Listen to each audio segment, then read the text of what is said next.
Good.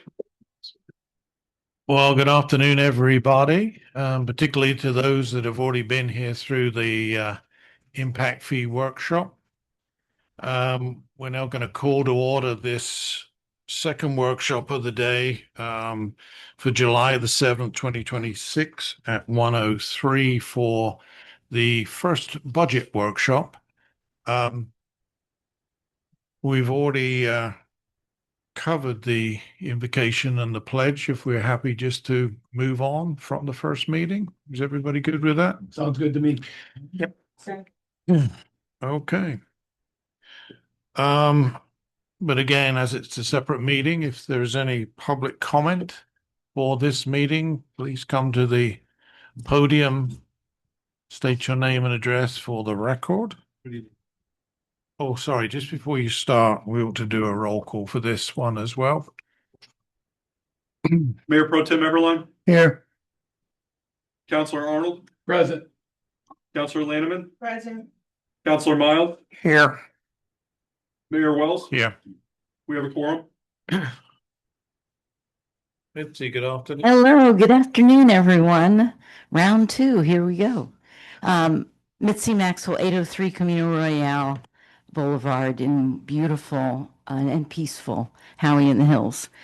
Mayor and Council, I'd like to offer a suggestion about improving public communication on major town projects as they move through the review process. As I reviewed the June 2026 traffic impact analysis and the engineering exhibits prepared by the developer's traffic consultant for the current design review process, I noticed proposed turn lane improvements and access configurations associated with the proposed 7-Eleven site along State Road 19. Many residents do not recall that being the understanding when the conditional use permit was approved on February 2 earlier this year. Rather than speculate or rely on differing recollections, I hope the town will consider providing a public update explaining how the project has evolved since the CUP hearing, what has changed, why those changes occurred, what agency approvals have been obtained, and what approvals remain. I believe that would greatly improve public understanding. Thank you. Do you want to just address that, Sean, just on the basis that we moved on from the CUP hearing to presumably the first site plan approval? From memory, I can speak very generally. Sorry. Come off. From memory, I can speak very generally, only that I know when there is a plan submitted and revisions are made, usually something like this would be noted by the town engineer in the report saying that it's either the fulfillment of a requirement as requested or it's a novelty that's been reviewed and approved by him. I can't speak to this particular change and what the process was What as was to the request for changed? the implementation. Well, I don't I can know. tell you what was changed because I was at the Development Review Committee meeting. And the site plan that 7-Eleven came in with did not show traffic heading south going down to Venetia Boulevard. They actually had put in access right in front of the store so that people could turn left across traffic into the 7-Eleven. And it appeared to me that they could also exit the 7-Eleven and turn left on 19 heading south. And that's not at all what was approved at the conditional use permit. It seems to me there was a condition of approval that said there would be no left turn into the station off of Route Yes. 19. And you are correct. And I brought that up at the meeting. Yeah. Now, nothing was approved, of course, at that meeting. Right. So it's my understanding they have to come back. Well, Is that correct? That's I think where they come back with the site final plan. site But my recollection was that there was going to be a left turn lane to get in there coming from the north, but there was going to be no left turn out of there onto 19. That's how I recall it. No. No. Anyway, this is and let me please say this. I went back because I specifically asked their lawyer, are you telling me that there will absolutely be no left turning into the 7-Eleven? And I went back and listened on the tape. And that lawyer said that is correct. Yeah, the left turn, Is there that was going to Charlie be a left Crawford? turn lane to turn on to Venetia. Correct. And then the people were going to have to go, there was going to be a cut through the That's correct. vegetation onto whatever they named that back service road, Palazzo. Palazzo. And that was how people coming southbound on 19 were going to have to access it. Correct. And at that development review meeting, Counselor Miles, Mr. Griffey had a drawing that showed a cut through behind the bell tower, but not to come in from Palm, but it was curved so that people that came in from Venetia on the Palazzo, when they left, could take that little curve and not have to go out to Palm Avenue. So somehow, somewhere, something changed, and that's not what was approved. Okay. We're getting off topic here, Mitzi, and you've had your 3 minutes, so hopefully we've addressed it, but it will come out in future with the. Yeah, Yeah, I don't think it's been addressed, but I do believe you've, Okay. I appreciate that. Yeah, we did. Thank you. And the design review meeting for Thursday appears like in the last hour or so it was canceled. That was to take place on Thursday where this might have come up again. So I don't know what that's about, but it's canceled now. Yeah, and that would be because there's nothing to be heard at that meeting, so. Okay. So here we go again for the 2026/2027 budget.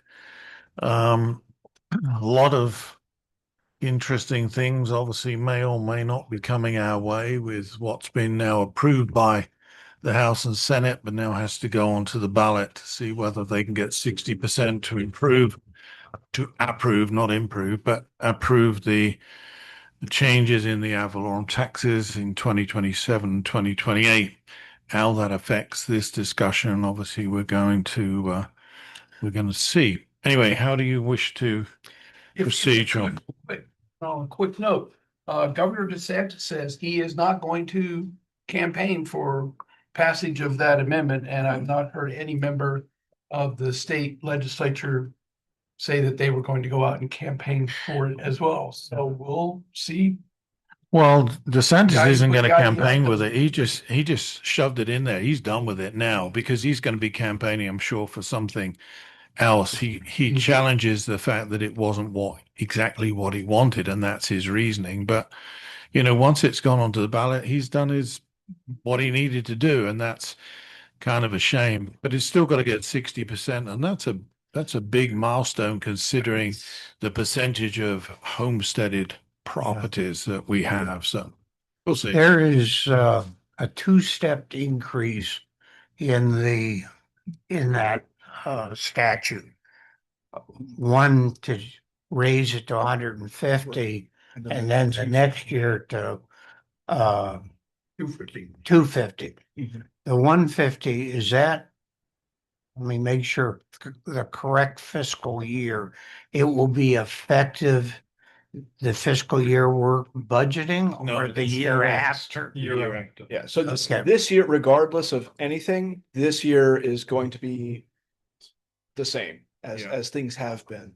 It would be Okay. FY 28 where the 150 would be in place theoretically, possibly, and FY 29 with the 250 if it were to. Okay. Now, is our next budget meeting going to be where the state said we had to have the normal two, and then you have the one where you're supposed to discuss 10% reduction? 10%. That's the third workshop. So Okay, this is first, that'll be the third workshop, all right. which we normally don't do a third workshop, so.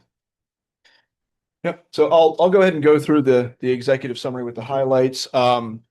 And generally what we try to do, unless there's any overarching themes that council wants to touch on, our goal ideally in the first budget workshop, if we can go through police and libraries because they are relatively self-contained in terms of just the budgeting categories and even total amounts, compared to public works, public utilities, which is a lot of areas, a lot of dollars, everything from water to parks.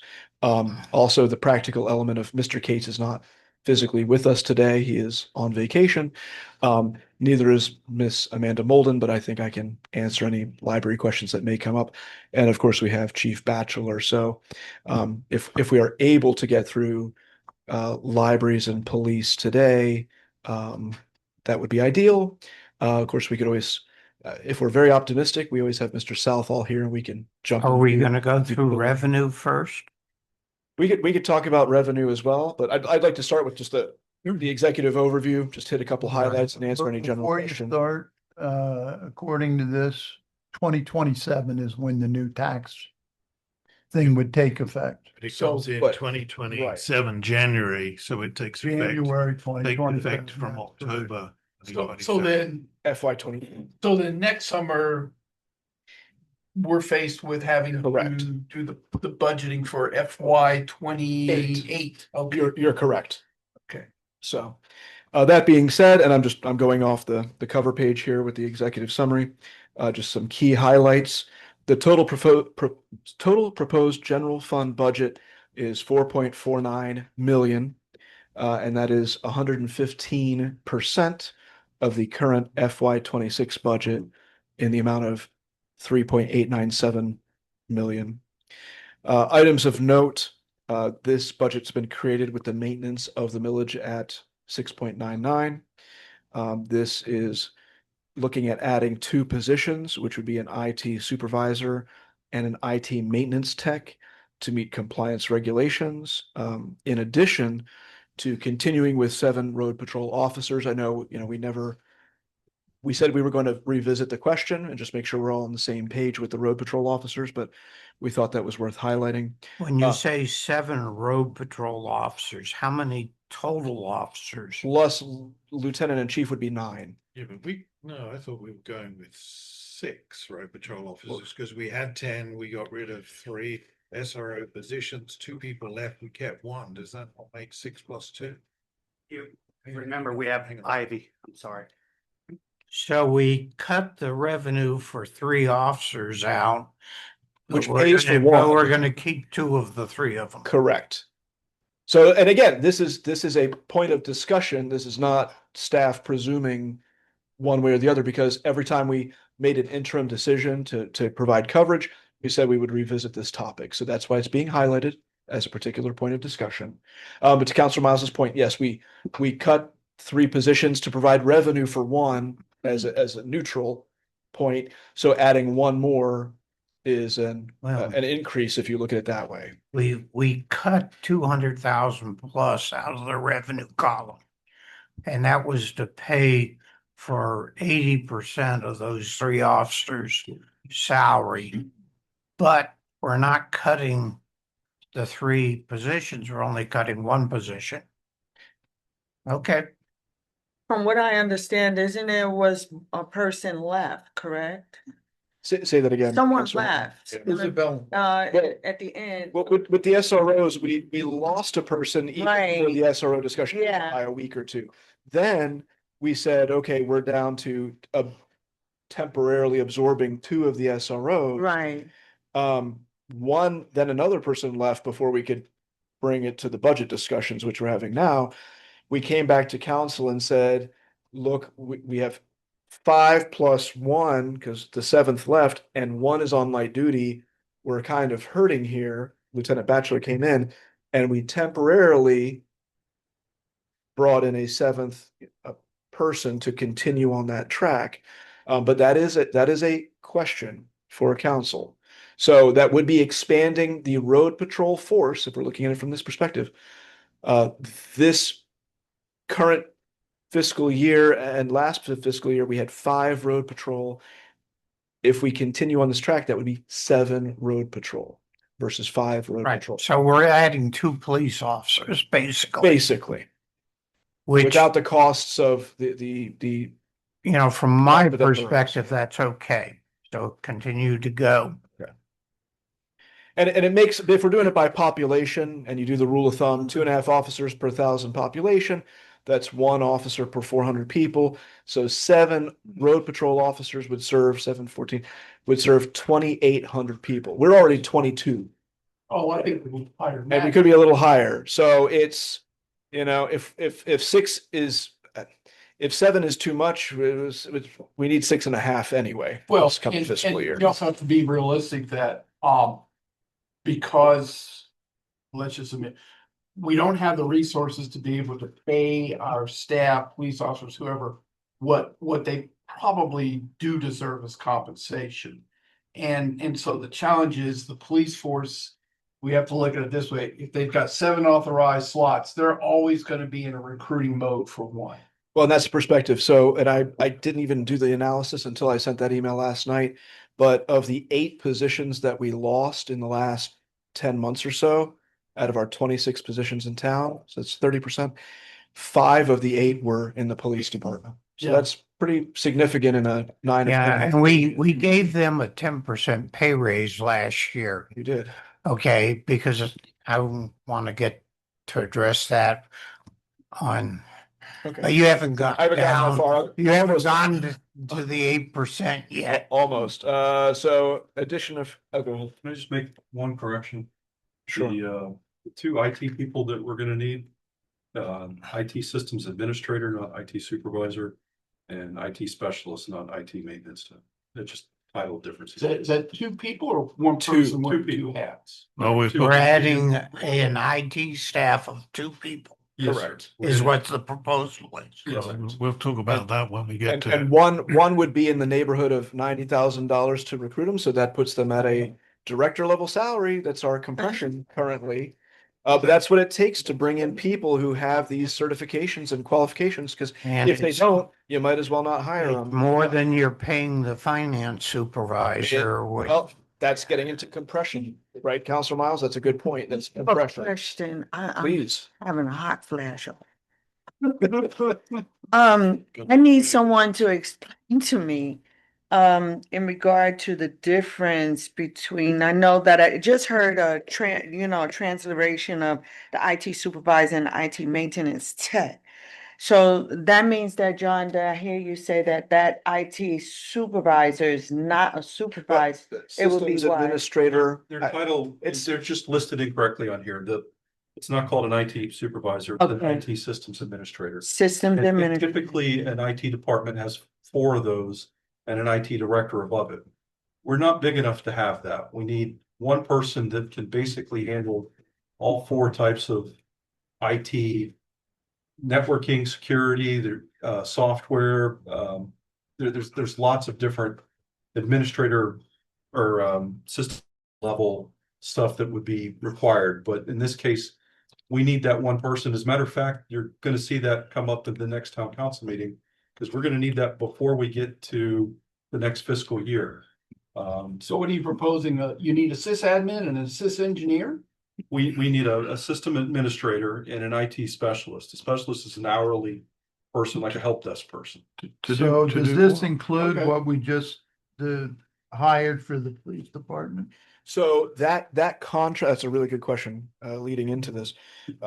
That contract with Manny Diaz, that is a 180-day period contract that we started on exactly 180 days before the end of the fiscal year. It ends at the end of September. So the timing is perfect, I would say, in the sense that we will either be transitioning into in-house staff and not continuing with Manny, or Manny could be one of the 2 people, or council doesn't approve this, and then we're at a position where we renew the contract with Manny, but the timing matches up with the end of the fiscal year. Is it your plan to bring Manny in the house? Is that what, I think. is that what you're doing? I honestly, and I'm speaking very frankly, Manny came from Mount Dora. Manny was an IT specialist.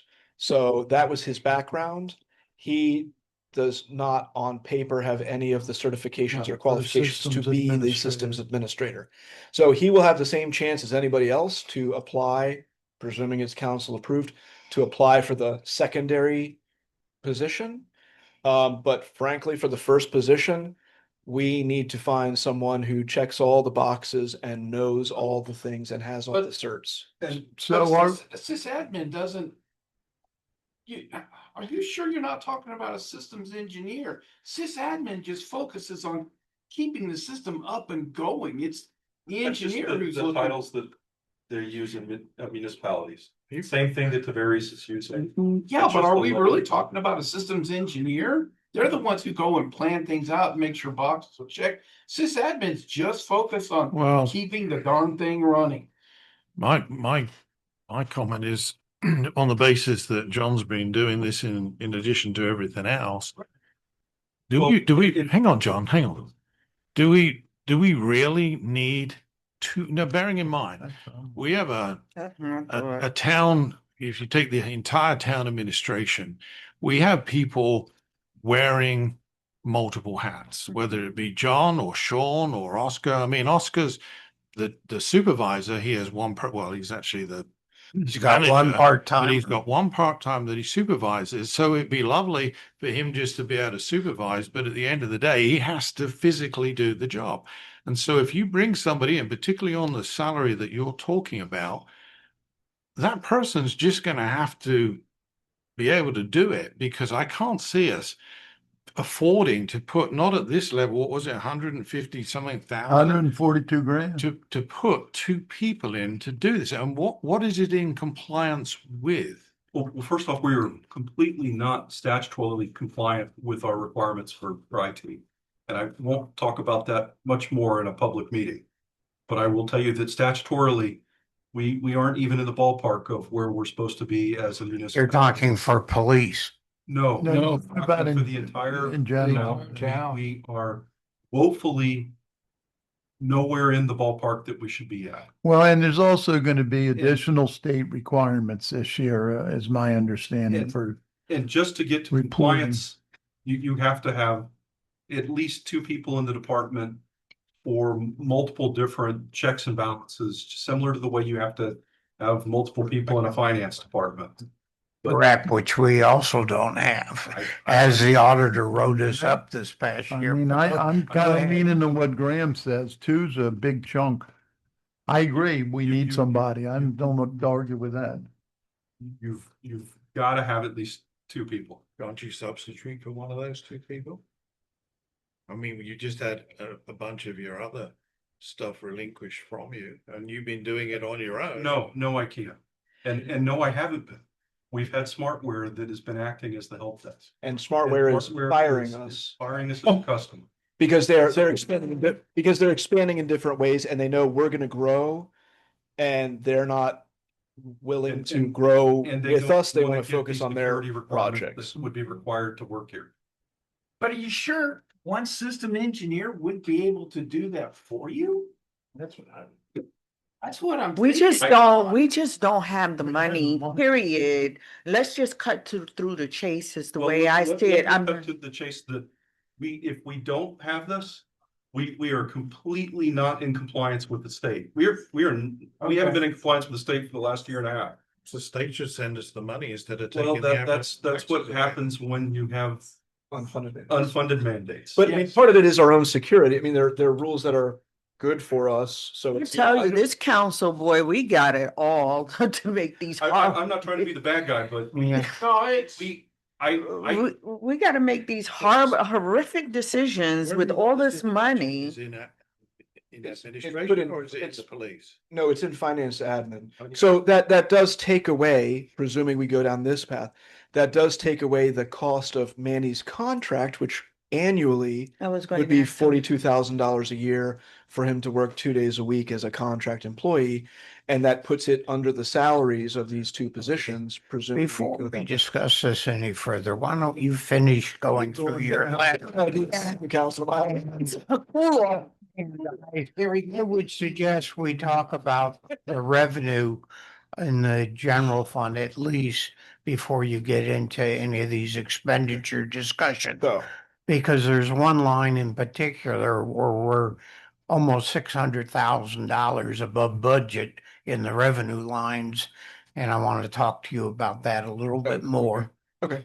So I will also say that there was a request, from town hall, actual town hall in particular, for a consideration maybe at the second budget workshop to restore the front desk position, looking at the upcoming growth and the demand that's going to be put on town hall itself, to have a front desk person who can help answer calls and also be cross-trained with utility billing and permitting and provide a backup. Didn't we just add a person? We put the building permitting person Yeah, back in. okay. We only That's what I cut thought. one person. How can we add two in order to replace a one person cut? At one point, we had a front desk person, a utility billing person, and a building permitting person. And a town hall supervisor at the same time. So Who was the town hall supervisor? she Oh, has before been from the Kim? beginning. Kim is now, but Yeah. Yeah. somehow or the other, your numbers don't add up very They good. don't add up for me. Well, we lost the building permitting tech and staff recommended not filling it when we were in a lull. Yes, And then staff asked to bring it back and was told no for the time being. you And then can, we you brought it back converted eventually. one position into That the was the front position desk. Kim now has Yes. and gave her a major pay raise. Major in the pay process. raise. That's right. The place where you're seeing that is what used to be the front counter person became It's now Jessica. Jessica, the executive assistant. So Okay, so she was moved over and we lost building permitting. And now Kim is looking at restoring. Yeah, why isn't Jessica's salary in your cost center, by the way? Yeah, I Since didn't she's your understand that either. secretary. I mean, we could put it in there, but then people would get confused and they would think the town manager. No, she should be under the administration one, in my opinion. But I get what you're saying, Tim, but I think one of the problems that you've got in the front, we already know that there's been a lot of complaints about phones not getting answered and what have you. The issue that you got out there is that if you take Kim out of the equation just for a second, you've got Faye in there who's doing utility billing, and now you've got a new permitting clerk who's going to be swamped before too long. And the problem is, if you get any kind of sickness, vacation, or anything else, then that's where the problem really comes about. So I think that never mind waiting until we've got growth. We need that extra position right now in order to be able to properly serve the people of the town. Staff of four as opposed to staff. of So I thought, three. doesn't Kim do some utility billing? Kim is I cross. thought that was part of it. I mean, how much Some of simpler? it. Kim came in as a utility billing. Yeah, clerk. She that's what I knows it and thought. she can teach people on it. But to Graham's point, if you have one person on vacation, one person sick, one person on the phone, and then the other person's just trying to keep up on the day-to-day of entering in bills or whatever, and again, calls don't get answered, for example. But we'll continue along with the next bullet. We have a general increase in salaries by 8%, 5% for police because they got the 10% last year. Can I just ask how you came up with that figure? Sure. So the CPI for the last 12 months, May to May, is 4.25. So that if we did a 4.25 increase, that alone means that people have the same buying power they did 12 months ago, but they've been losing buying power over the last 12 months and they'll lose buying power over the next 12 months. So that's no increase. And they got no increase last year if they weren't police because they got 3% when CPI was 2.8. So that's effectively a adjustment for cost of living. That is not an increase. So, in so we're compensation. gonna, my figures were, I came up with 4.1 for Well, CPI, so we're gonna double it? That's not doubling. So if you take out, and I don't know where you got your figures, I ran it from the CPI calculator. It was the FAIR Act. And federal employees, if they get anything, that's what they're gonna get. But there's a proposal that they freeze the pay at the federal level, freeze it. Well, good, they're overpaid anyway. Same thing at the state level. So Their state people got nothing. Nothing. So if we take out the CPI of this year and the CPI of last year, and we take out what would actually be an increase and you spread it out among the 2 years, that's less than a 2% actual buying power increase for staff. And by the time they get to the end of 12 months, that'll have evaporated. If with- I, Do you if I remember the recall, discussion last year? Do you remember how badly you got beat up last Yeah. year? Council- When you did what you asked? Well, that's his job. It's his job. He puts forward the budget that he wants to. And put And I'll forward. say, Councilor Miles, you said, and this was in a conversation, you said we took care of the cops last year, we'll take care of the other staff next year, meaning this year. And Well, I'm but- not even putting in 10%. yeah, but last year, the staff got a 3% increase. The CPI last year was 3%. So So- that's not an increase. That's Well, that's the not is an an increase, they're keeping up. Well, no, what I'm saying is there's no merit increase inside of that. I did notice, say power A little bit increase. of merit increase. I did notice also that you proposed 8%, but in your own salary, you only put in at 4.25. That's Well, by contract. That's a floor, not a ceiling. Okay, so I put it in because I'm not in a position to add more. If council would like to put in more, that's up to council. I didn't exceed my own mandate by putting in more. Okay, that's the floor, which has been the floor for the last 5 years. So, but you're right. I put in 4.25 for myself. Okay, I gotta tell you, I always think that I'm mandated by the public. I was voted in by residents. I don't forget that. Yeah, last year, as you'll recall, also, we each have our own selective things we remember. I remember a mob scene coming in here and complaining about the proposed I think it was 8% last year too. Seven. It was 8%. It was 8%. But and we ended up at the 3%, and Because it was the CPI. for the- which was very close to the 2.8% CPI. And so they did get a little bit. Yeah, of but it. that difference would have evaporated in the next But month. of increment. equally, CPI was the same for the police last year. It was at 3%, and the police got 10. And the Because- 10%.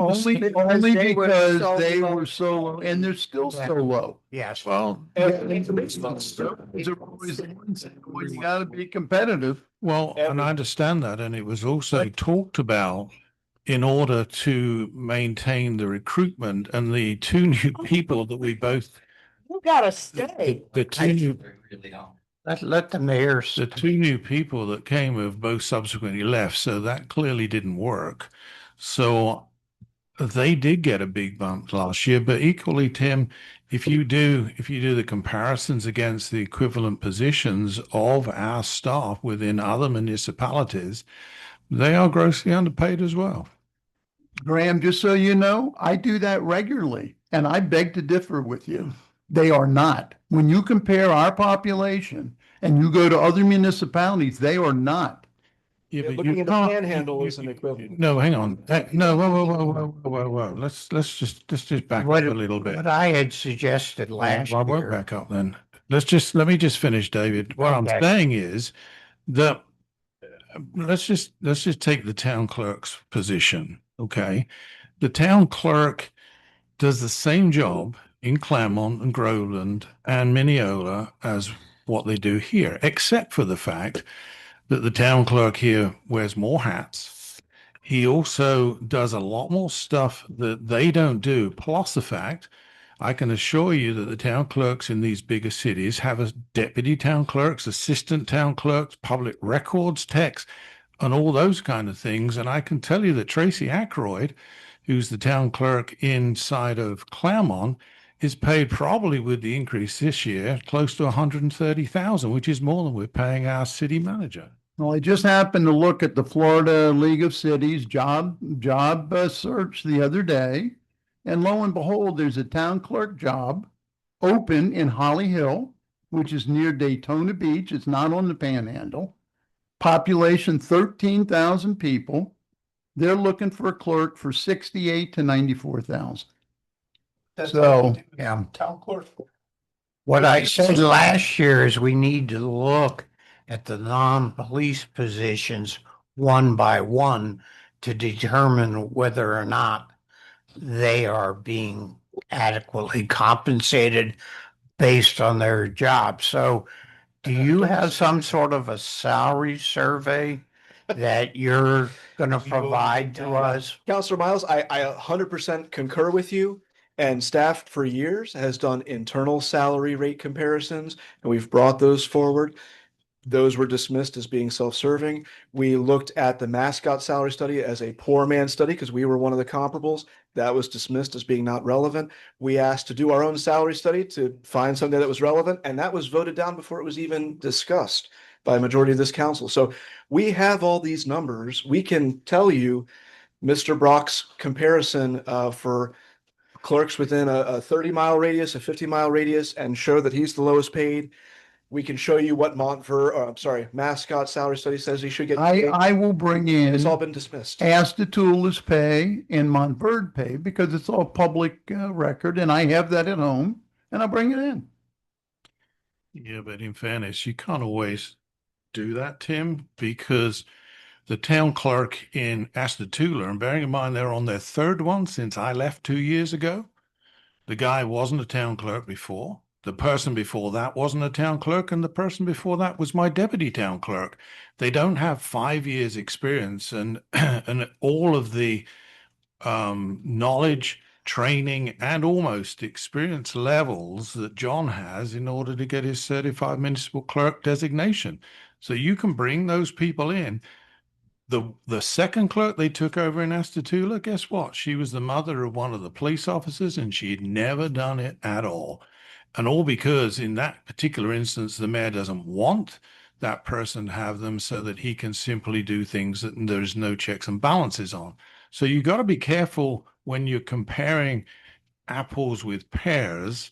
Now, Montverde, the clerk there, Sandy, has been there for a long time. I'm not sure what her salary is, but I think that we've got to look at this in terms of also what people do in the positions that they're in, because most of the jobs, they do more than just the job that they're employed to do. Okay, I will be happy to bring whatever I can find on the Florida League of Cities job listings because there are 2 clerks now being looking to hire. So. And I would put a caveat on that in that those are people looking to hire someone at a certain rate. That doesn't mean they're finding someone for $63,000. That means they're hoping they find someone. But Sean, I don't know how much better a guide you can get than going there. I don't know how you can get a better guide. That's what actual municipalities are asking for actual people. Sorry, say that again. That is what actual municipalities are looking at for actual positions. Can we get off of the salary thing for a minute and go on for the rest of it? Sure. Last bullet point here, revenues are based on an adjustment.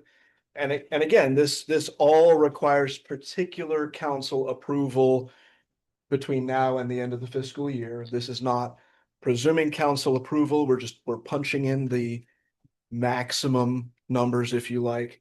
But revenues are based on an adjustment in the cost of water utilities, which we calculate by MCI, and that's 3.19%. Of wastewater, this is presuming we would do an increase in the monthly wastewater cost of the town, which we've never increased from $22 and increase that by 5.01%, which is by the specific CPI-U category. And of sanitation by at least the pass-through amount of 4.4% for sanitation increase per the, again. So why did you have the 5.3% of whatever it was for the sanitation? 4.4. 4.4, whatever it was, disparity between what is in the increase in the revenues and what is increase in the expenses, because one of them's at 10%. Well, I think there's a couple of factors. One is that we also had to count for a certain increase in the number of homes being. If you increase the homes, there increases in revenue and in expenditure. Okay, well, we can look at that particular point. And correct. What he's saying is the 4.4 you've got in here is not what the franchise hauler asked for. That is an increase, or is it? That is exactly what the No, that's franchise. what they Now, have. the town could make it 5 or 4 or 0 or 10, but I just said, well, if we pay them 4.4% more and increase our cost by the same percentage. Okay, so We put the, that in as a number to. so the 4.4 is what we turned down a couple of weeks ago. We, But we turned it down, and didn't you say that if that went through, that residents would not pay that? Well, that was not the- determined one way or the the way other. that I look at, first and foremost, I mean, my maths are pretty good, but I looked at the increase on the revenue side, which is in the budget of 5.4, and the expenses are at 10%. So if you had 5.4 on expenses, that would be 372,000, a variance of 16.5 grand. And with the new figure on sanitation difference from revenues and expense, it's 35,000. The difference between what we pay and what they pay out there.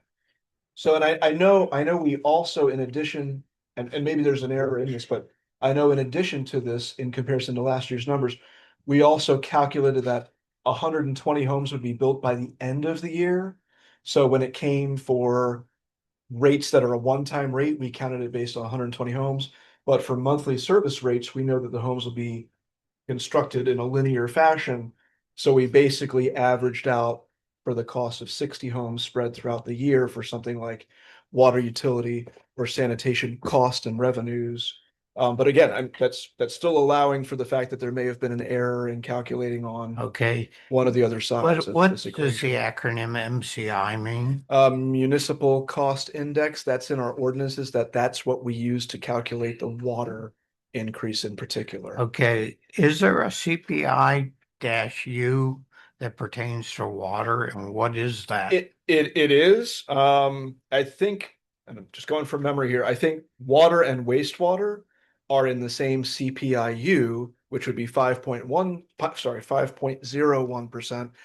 But our own ordinance says water is by MCI, and we haven't done anything with wastewater increases, so I know the Mission Inn tends to look at, the Central Lake tends to look at the CPIU as a metric.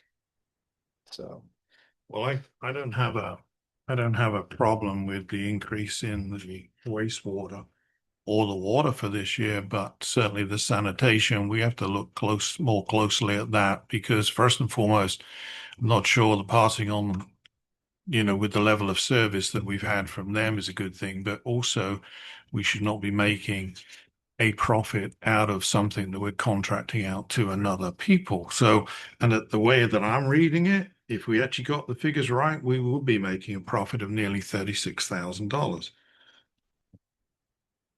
did you have any points on that, Oscar, or you'll just have to look into? Well, review later. I mean, to be honest with you, I know what David was looking to do, to go on line by line, but one of the issues that I have, first and foremost, obviously the budget came out very late. So, there's not been a huge amount of time to review it. I looked at it for quite a while and just had some observations on the budget. I found some errors inside of the figures there that stand out to me. I have got, I would want the time to be able to go through it and look at this in a more clinical way to ensure that the figures that we've got in there are the correct and right ones. I'm waiting on Oscar to give me the finance report for May, which should correlate with the 8 months figures that are inside of here as well. And also, I've got it now in an Excel format, which will enable me to look at it line by line and see if there are any disparities inside of that. I don't anticipate there is going to be a lot, because Oscar's pretty good at what he does. But at the end of the day, nobody's perfect, and it's better that we find them out at an early stage than we do late. Now, equally, we also got to look at the overall situation whereby we've got a balanced budget. And inside of that balanced budget, we have $526,000 in revenues for developer fees, non-repeatable. And then we've also got a further $271,000 in increased ad valorem taxes, which may or may not be in the future. So you've got $800,000 of additional revenue, and yet we managed to spend it all. Actually, we did not last year. If you look at what I we're didn't say doing, we're anything. running. I didn't say anything about last year. I'm just talking about Well, in what this did you say year's last budget. year? I'm talking about the year we're in currently. We are significantly over budget in revenue for the general fund and significantly under budget for expenditures We are. this year in the general fund. While still doing all the projects. Okay, well, except for we didn't, for the last 2 years, we didn't do our road projects, but other than that, you're essentially correct. We did substitute a couple boat things. And by the way, would you pass on to the Public Services Director that the green light on the dock is not turning on at night? Sure, if The I'm two- here when he gets here next week, Councilman Miles, I'm more than happy to pass that information along to him. The two red ones are blinking very nicely. I was there on July 4th. But the green one is not blinking at all.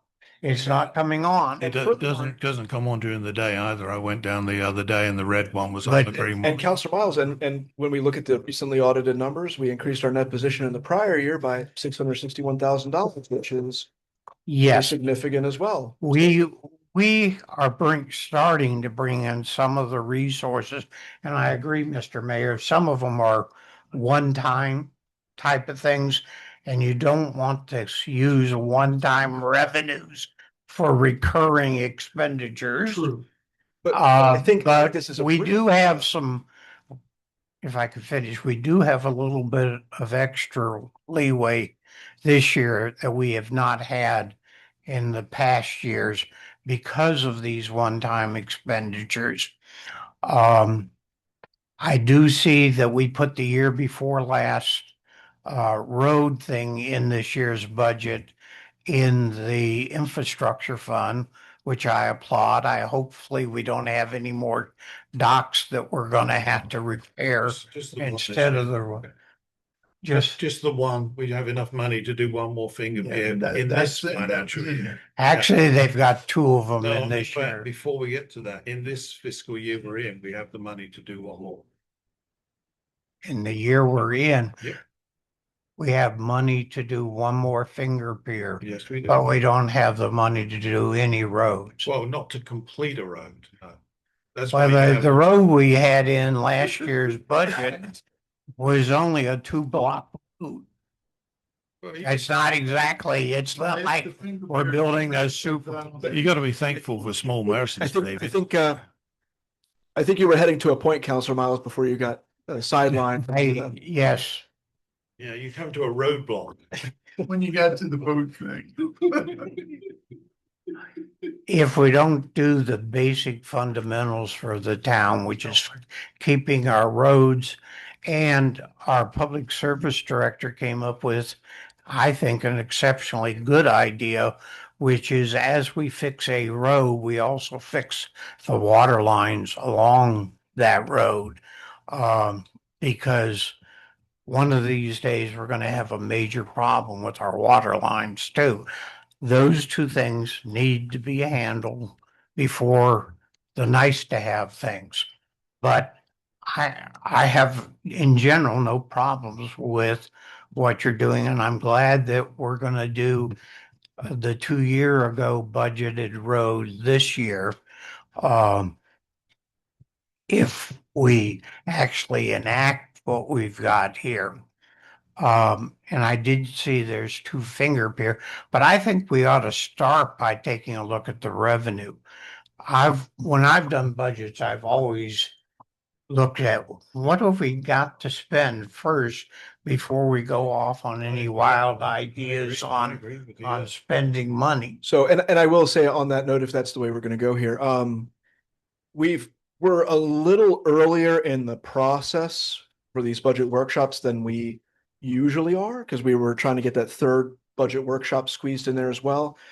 So I will say, there are a lot of revenues that we know will be coming in and we don't know what they are. So, the communication service tax, revenue sharing, local, all these local option fuel taxes, They have not issued the numbers yet. And I can't remember if Oscar did a copy of last year or added 3%. 3% as a Has the placeholder. county given you the ad valorem? Yes. I mean, the Ad valorem. appraiser giving you the, Yeah, well, we have a best estimate, so that'll yeah. be adjusted. It typically gets adjusted It up a gets adjusted up a little tiny little bit, bit later on, but but we have a working number for okay. that. And what is the increase for us this year It's over last year it's about 200 $200,000. $271,000. as a percent? Oh, Uh, No, that'd be one about, what's 14%? sounds about because we're Well, going it was- from 1.6 something to 1.9. 1.9. Hang on. So that's about 1/5. That's about a 20% No, it's not 20. increase. No. If that's correct. If it's 300 over 1,600. Hang on, I'll tell you. So like We were at 1696, 14%. so 271 divided by 1696. 16%. Okay. That's See, pretty, I think that's personally- pretty darn good. I think personally, we should just go to rollback Right. and That was my next question. What's the rollback rate? 6.0. 09 something Yeah. something something. 6.09? Yeah, Rollback? Yeah. yeah. Last year, they only put it at 7.02, I thought. No, because we're at 6.99 this year. 6.99 now. Yeah. Next, Last year was 7.0. It was One or 7.02. We went over that. We beat that number. Yeah, yeah, we it was just blown 7.027 something, and we put it at 6.99. We wanted to beat Astor Tulip, but then the buggers went and put theirs at slightly under that. So, We can put it under theirs again. well, certainly there's a chunk of change. The one question I would ask is on those development fees, because that's more important, the $573,000, which means that that's covering 573,000 of expenditures. First and foremost, where is that coming from? And are we sure that it's going to come? We've done great in this financial year. That's not repeatable.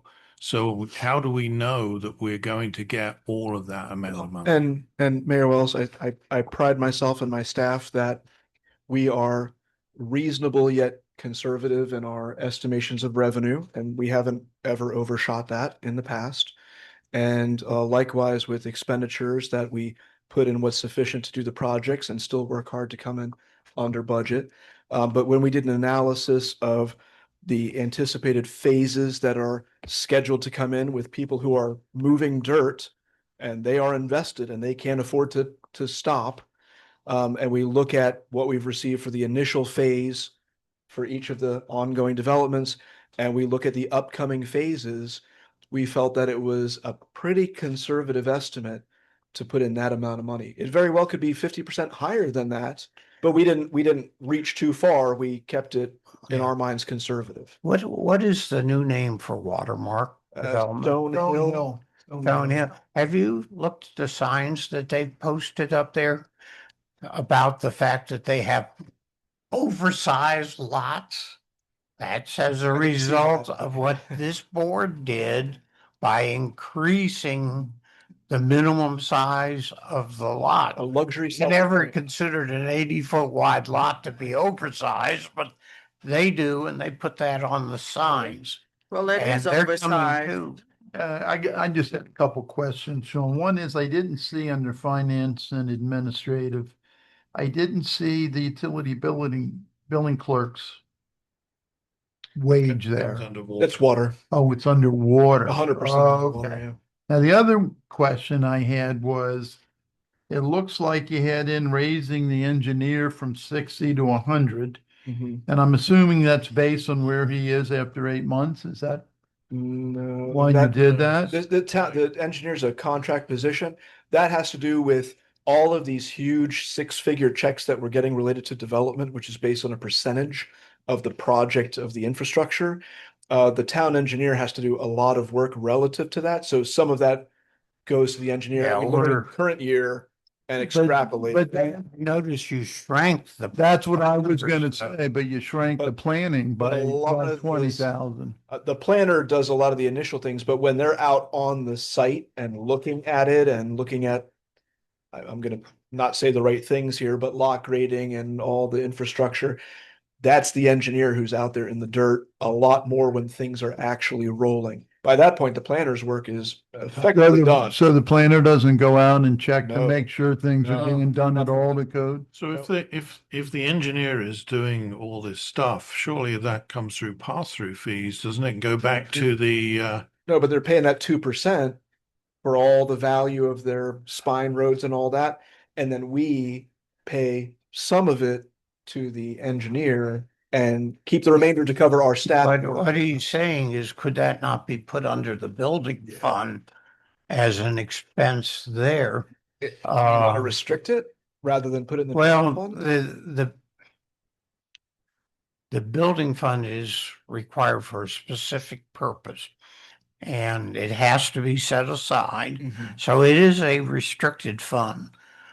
And by having these expenses there, it's easier for us to handle it in the long run. True, but if we get those $250,000 checks for each phase and put in the general fund and pay the planner out of it, because they're not permitting fees.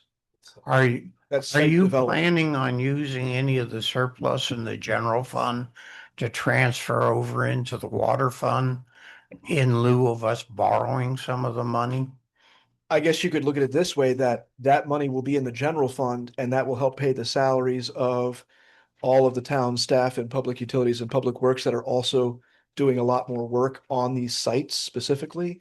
And that'll help pay their Mr. Mr. Gibbs is gonna be out there. Maybe I working didn't with make me. myself clear. We have a large expenditure which we were hoping to get a grant for, which we're not getting, Mhm. which is going to cause us to dip into that $6 million borrowing. Are we planning on using any of the surplus in the general fund as an offset to reduce the amount of borrowing I see we what you mean. have to do? Yeah. I don't know that it needs to be done, but Mr. Well, Ojeda? Well, we have that limitation that council imposed of not going below 1 million in the general fund.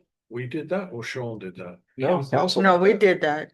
On Sean. Yes, Yes. we did. Yes. So we'll go as far as not to go under 1 million. Renee remembers. Yes. Our time? No. No, I that get was, what you're saying on the left. I'm sorry, Yeah. Oscar, for yes, but I remember well. So that's what it is, okay. I just think we should consider maybe allocating a portion of that towards paying down the debt. paying down the debt. Yep. I'm not saying pay all of it Or- down or that way, covering but the interest. a portion of it. Yeah. We can do that, yep. Is that a good idea?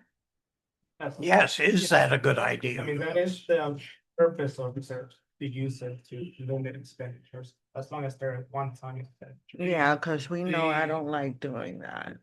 The But- loan that we've got, because it's a line of credit, right? If you borrow it and then you pay it back, you can borrow it again, correct? Yes. Okay. So the $1 million debt, I don't ever remember that. And when I talked to you about it, you told me that Sean No, it was had told you. No, that was Okay, something that I If it was spoke council, about in I the just don't meeting. recall it. But my question is that if you have that and it's all with the same bank and you can move money electronically, why do we sit with $1 million in the general fund and borrow $1 million out of the other fund? When you can move that money in and out all the time, that would really mitigate. You want a certain level of liquidity. Yes, we need some liquidity is the $1 reason. million. Yeah, but why monthly- not? Monthly is. Because you save interest on this. Would be saving. But our operational costs within a given random month are in the neighborhood of $400,000 on a. Sure, that's what. Well, I know, but I'm just saying that's about 2 months of operational. Yeah, I think that we Costs. should keep it at the $1 million. To move that money. I think one we should account leave to it the at the other. $1 million mark because we never know what may You can happen. move it right back. He can move it. Yeah, He once can we move it. get. Hey, how long would that take to move back? Oh, as long as we have the money, like, Yeah. within that day. You can move back within a day. We just don't need that $1 million worth of liquidity. And it's probably more than that when you balance it all. Well, out. if that sounds like Some of council, our expenditures are gonna be pretty huge in the next year because we have a $10 million contract. I mean, we're not talking about paying them $50 at a time every second. We're talking about paying 100,000 here, 200,000 there. So we do need an amount for liquidity, and it probably should be in the general fund. Is $1 million the right amount for liquidity, or is that too much? I think it's. I think Well, $1 million right. is a good amount for liquidity because anything can happen. Yeah, but the thing is this, Renee, the $1 million, you have $1 million in the general fund. If you moved 800,000 of that to take off of the interest of that you were paying on the line of credit, and then you need another 400,000, you just move it back the next day. so can I Just throw this out, what's Mr. the Mayor? interest rate, Oscar? Hang on, I'm just trying to crystallize this in terms of what it's costing. What's the interest rate? Do you remember? 4.3? I can't remember off the top of my head exactly. Yeah. But while Oscar's looking that up, how about this? Can we have a consensus to allow between the town manager and the finance supervisor to keep an appropriate amount in available, but put as much as possible within reason into Do that. That's interest bearing? About like how much? No, it's what his job is. And it could alternate month by month. If he knows he has $1.5 million check to write for the water treatment plant this coming month, then he might hedge his bets a little, and it could be a flexible amount. I guess that's what I'm saying, rather than nailing a particular number. $500,000 instead of $1 million is going to save us $21,500 of interest over a given year. We're also in a situation where hopefully by the end of the month, we're going to get the 1.8 million from Lake Hills, because that's when they said they were going to repay it. Yeah, I noticed that on the board today. Is that not legal? Wow. She said you couldn't get impact fees early. No, you can. No, you can. You can get impact fees paid up front. This went all through Tom Wilkes. And Okay, I was curious when I Through the saw legal. that, and then she had the Florida statute. No, you can. It was checked out at the time. But what I'm saying is that comes in and it can go straight off against the loan. So I would leave that for Oscar to be able to manage that. I really would. Why don't we just Frankly, leave it at that? I do it at the church, and by comparison, we're nickels and dimes. But I can move the money. Takes me 2 days to get it back, but I can move it out electronically. He can get it both ways. It's just a waste of money. Well, except the balances we have on hand, we earn interest on, also. So if you do that, you might reduce the amount of interest revenue that we would gain at the same time. But So, that's only if it's put into the money market account. But it's just simply sitting in the general fund outside of the money market, we're not getting it. So is there a consensus to let this go be a staff decision with the finance I supervisor? think the finance supervisor needs to be in charge of making sure that's part of his job. That's why we pay him the big bucks we do. I'm good with that. Let him Okay. do it. And if he cocks it up, well, then, it's down to him. Not that we'll know. He seems all right. I'm all right with it because it's something that. But make sure you don't give him any staff, make sure you don't put any people working. Yeah, just Now, that's only a couple computer things. long it's Oscar that's making the decision, because he sees the money every day. What his job is Okay, to manage the town's Yes, expenses. cash flow is part of his job. It's the biggest job. Biggest part. Certainly is. he's proven, okay. All right. Next. Okay, so that was the overview. Again, my main point is there's a lot of revenues that we've just had a reasonable guesstimate where we haven't gotten the official numbers from the respective entity. Again, we try to keep it conservative, but show that it's likely to be an uptick. So like all of those taxes that are dispersed to us, we put in at 3%. Can I ask some questions about the revenues Revenue? going into the general fund? Sure. First of all, would you title the UST for gas as UST gas, not UST propane? Because it includes both propane and natural gas, unless you want to have two accounts there. Just change the title and put it. as Yeah, the propane title gas. should be UST gas. And are we correctly reporting the gas versus the franchise fees now? Because we were putting the natural gas money for both franchise fees and UST into one account and putting the propane gas tax into the gas tax, which made me ask lots of questions, and you don't want to hear me ask that again. I think the UST electricity, you've got a 12,000 increase over this year's budget. I think that's too low as we're going to be expanding. So you might want to take a look at that number. Yeah, I see some of these revenues, David, the figures that are in here, even though it's got 8 months actual, is not necessarily 8 months. Yes, I know that. Because of the fact that they're coming in the month afterwards, and that's why I wanted to wait until we get the finance report, which actually gives you 8 actual months in this financial year, and then because some of these figures, if you just divide, 8 by 8 and multiply by 12, it doesn't come up anywhere close to what these figures are. Well, so I want to really look at those I lines. just want to hurriedly go through them with a quick look. The next one I have a comment on is town business tax receipt. I think the 3,500, based on this year's experience, is too high. The developer's fees paid to town, we exceeded the budget by $630,000 this year, and you program 526 new year for the new year coming up. That may be too low. David, which?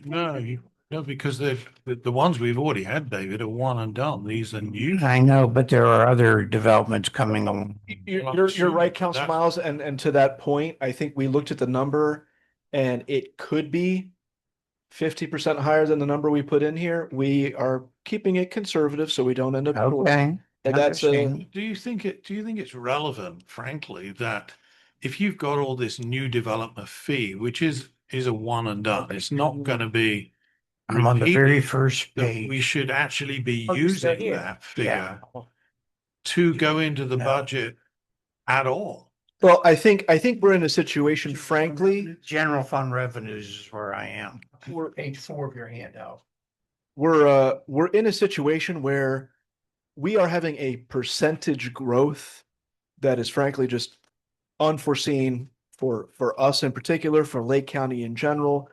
And when we look at this and we look at the speed with which we are going to have to ramp up to serve a quintuple size population in 5 to 7 years, we need to utilize this, call it one time, but that's the bridge to keep things going and to start ramping up a bit so that we are ready when it comes and we don't get caught on the wrong foot when it hits us and we just can't keep up with it and we Yeah. get sued because we can't deal And with all on top of that, having a good estimate, good best estimate of revenues is an important place to start on budgeting. Let me just continue to go down them real quickly. The franchise fee for electric, I think, is too low. The franchise let me see, I'm trying to line, it's hard to read this thing.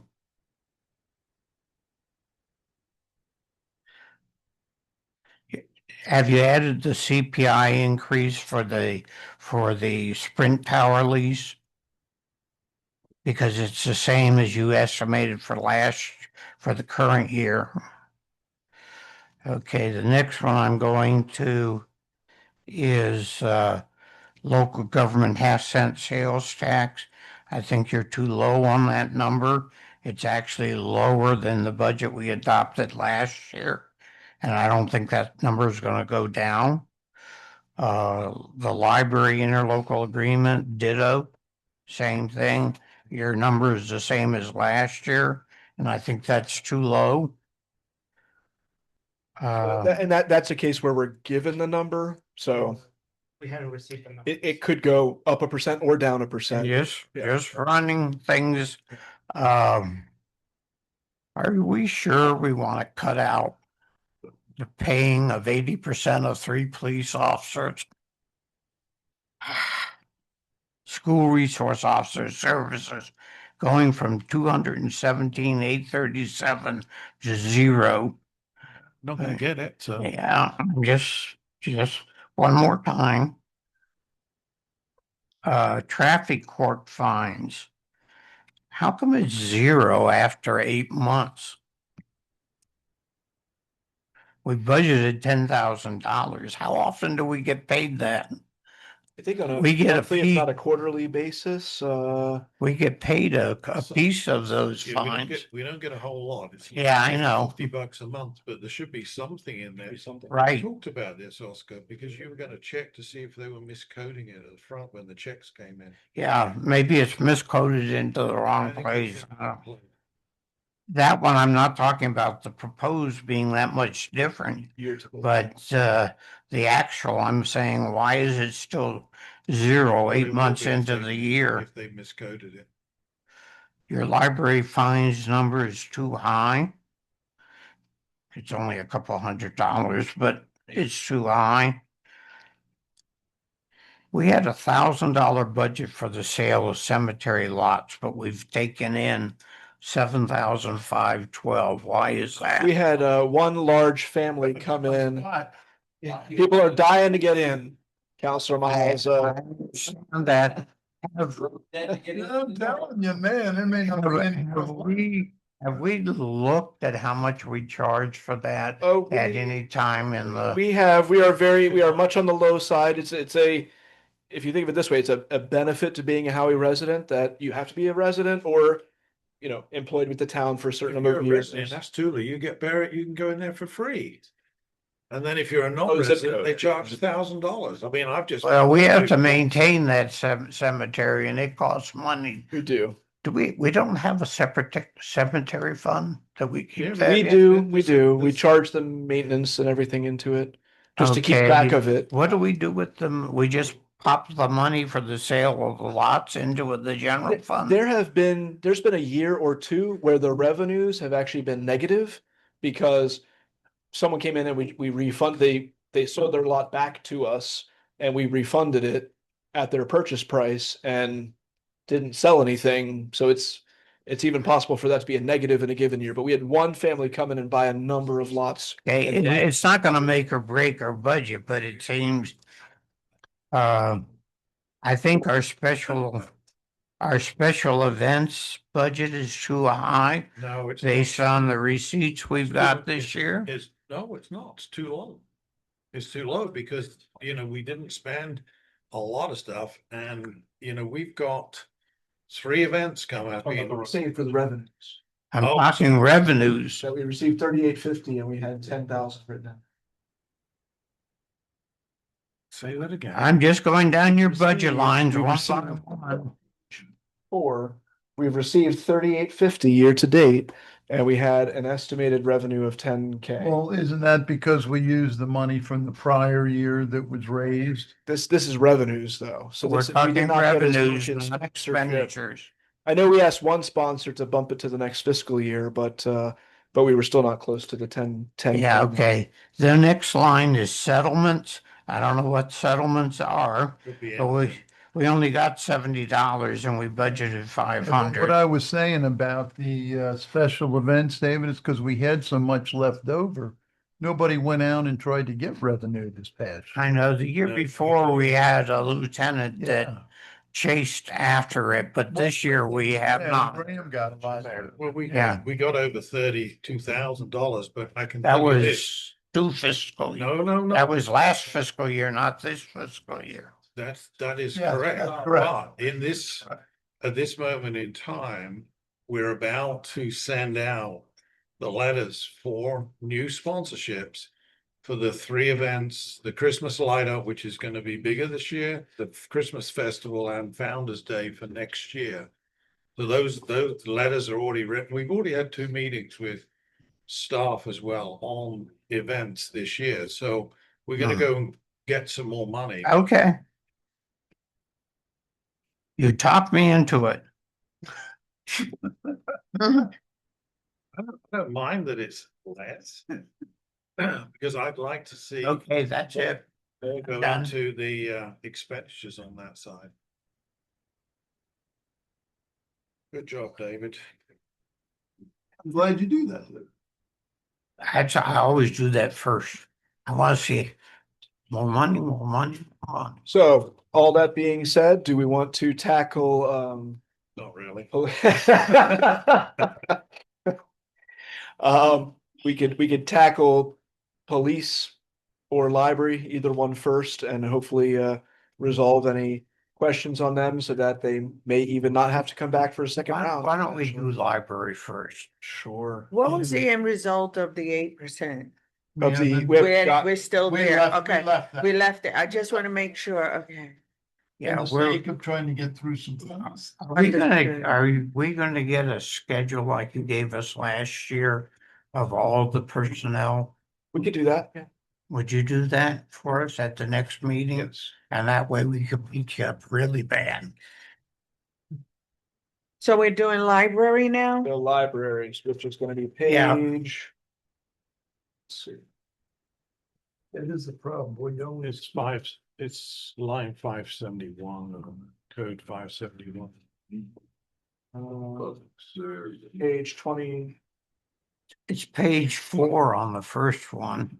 Yeah, on Oscar's one, it's page 4 out of 40 for the expenses. But then they have the more detailed one later. Yeah, you want to look at the detail? Yeah, I'd like to look at the, where you got it? 20? 29 29. would be library department justification of expenditures. Right. So, well, 28 and 29, so, yeah, you have the personnel expenditures, operating expenditures. Obviously with library, we're not talking about any staffing changes or major, capital expenditures. We did talk about the design grant, so that's still in there as a Now, that 200,000. salary only had gone up 5%. If I calculated correctly. For the library director, you're Yeah. saying? I would have to go back and look at that. Is a library assistant position vacant right now, or is It it? is. Hannah Van Wagner left a couple of weeks ago, Okay, and they've posted it. They've done some interviews. They made an offer at the end of last week, and I think the new person had to give their notice. So within 2 weeks, plus or minus. Oh, background checks. Yeah. So what was that, John? We're currently doing the background checks. But Showing that is make 5%. okay, so we'll look into. I was just curious Based on when, the total for that position, 8 would have been too much. I think that was the I reason. know. We'll double check that. yeah, I was just curious. No, that was not the Okay. intent. Yeah, Um, I think one of the things on the salaries that I noted, I'm not saying I'm married to the 8% in any way, shape, or form, but what I do think is that whatever figure we come up with, that we should ensure that the department head, which in this case we only really have 2, one obviously is Sean and the other one is Morgan, is that they should be given Morgan should be given whatever the percentage is so that he can divvy it up amongst his staff at less or more than what the average is so that he can reward those people who have done a good job. And Sean is in the same situation with all of the rest of the staff so that those that need to be rewarded can be rewarded.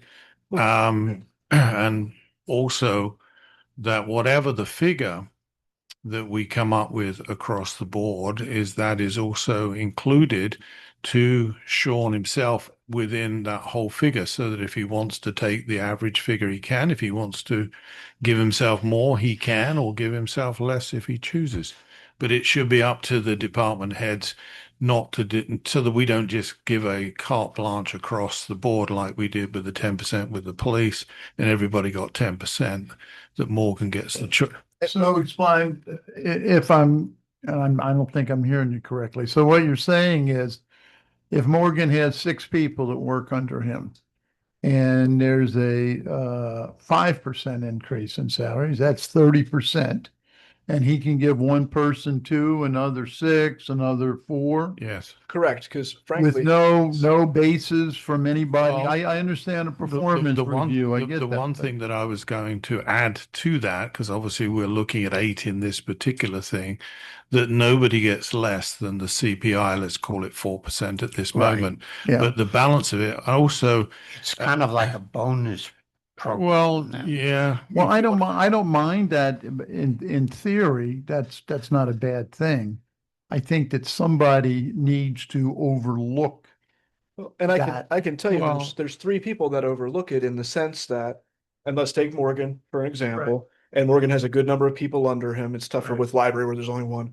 But if Morgan gets, we'll call it a pot of money or an overall percentage increase, and he says, Bob deserves 50 cents more and Fred deserves 50 cents less, whatever the case may be, he's going to fill out a personnel action form that is signed by me and goes to the finance supervisor. So there's 3 people 3 sets, having a right. conversation with that director. So that's 4 people that are saying, is this right? Is this okay? Is this justified? And to Does Mayor's point, do they all do performance evaluations every year? yes. Okay. And So you see those? I do not see that. No, not you, but Sean, do you? Yes. Okay. Okay.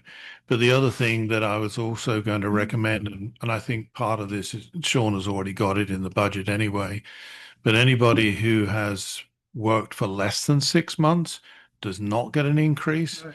And those that work between 6 and 12 months get a basic CPI and nothing else, because until they've been in there for an entire year, and then they will fall into that category, so that we don't end up doing exactly what we did with the PD last year and gave 10% $4,000 raises to two female police officers that had literally not even been with us for 3 months, and both of them are now not with us.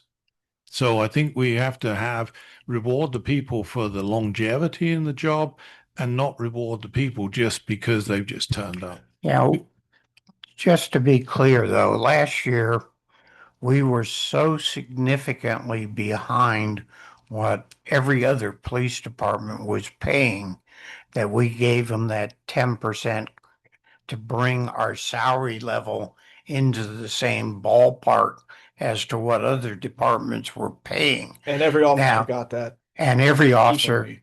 got that kind of evenly. Now, the hopes and expectation is in the long run that will help us reduce our turnover rate, but we have to recognize we're a very small department in a metro area that has many departments that are much larger than us. And we're going to serve to a degree as a training ground. So we're going to have some turnover. Hopefully, it's too short of a period of time to determine whether or not the 10% we gave them, A, was enough, and B, whether or not it will reduce our turnover in the long run. What I'm hearing is we're still at the lower end of what departments are paying for police Right. officers. Yep. And let me just add similar to what Graham is saying, what I recommended last year is people that had not been here a full year get no increase until their anniversary date, and then they could get the increase. That way it eliminates that, but your way works. I mean, that's okay too. Yeah, I think when people turn up, you never know what you're going to get till they come. And so for somebody to be here for 5 minutes and then get a significant increase after they've just agreed to come, it's just like the assistant person for the library. They're agreeing to come on the $16 that we're about to pay them. So at the end of the day, until they prove their worth, I don't think, from October the 1st that they should get 6% or 8%. 1570, just to be clear, is what they're Well, budgeted for. I just simply took the figure and divided by 2080. So it came to $16.09.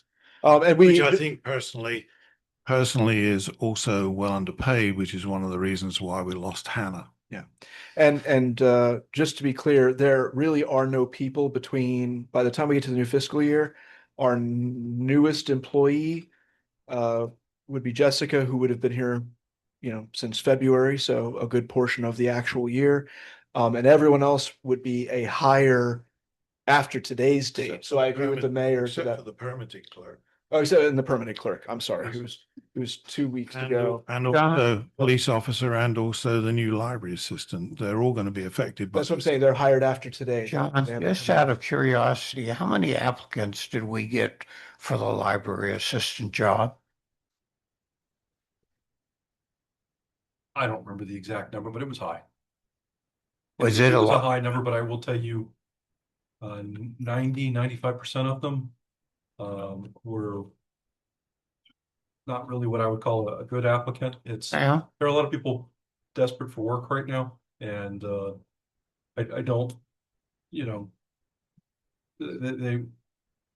was a lot of applicants that we had to cut through, and then Right. several of them, when we called them back, and they really noticed what the pay was, they canceled coming in because they had a change of heart because they weren't going to work for that. So we had a lot of no-shows for the interview itself after they were Right. selected.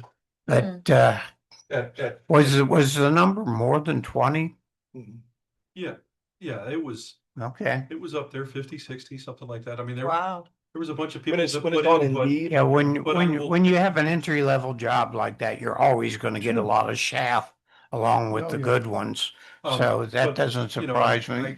I had people with master's degrees that weren't paying attention and applied. Hmm. Cause a lot of people are looking for jobs. Yeah. So,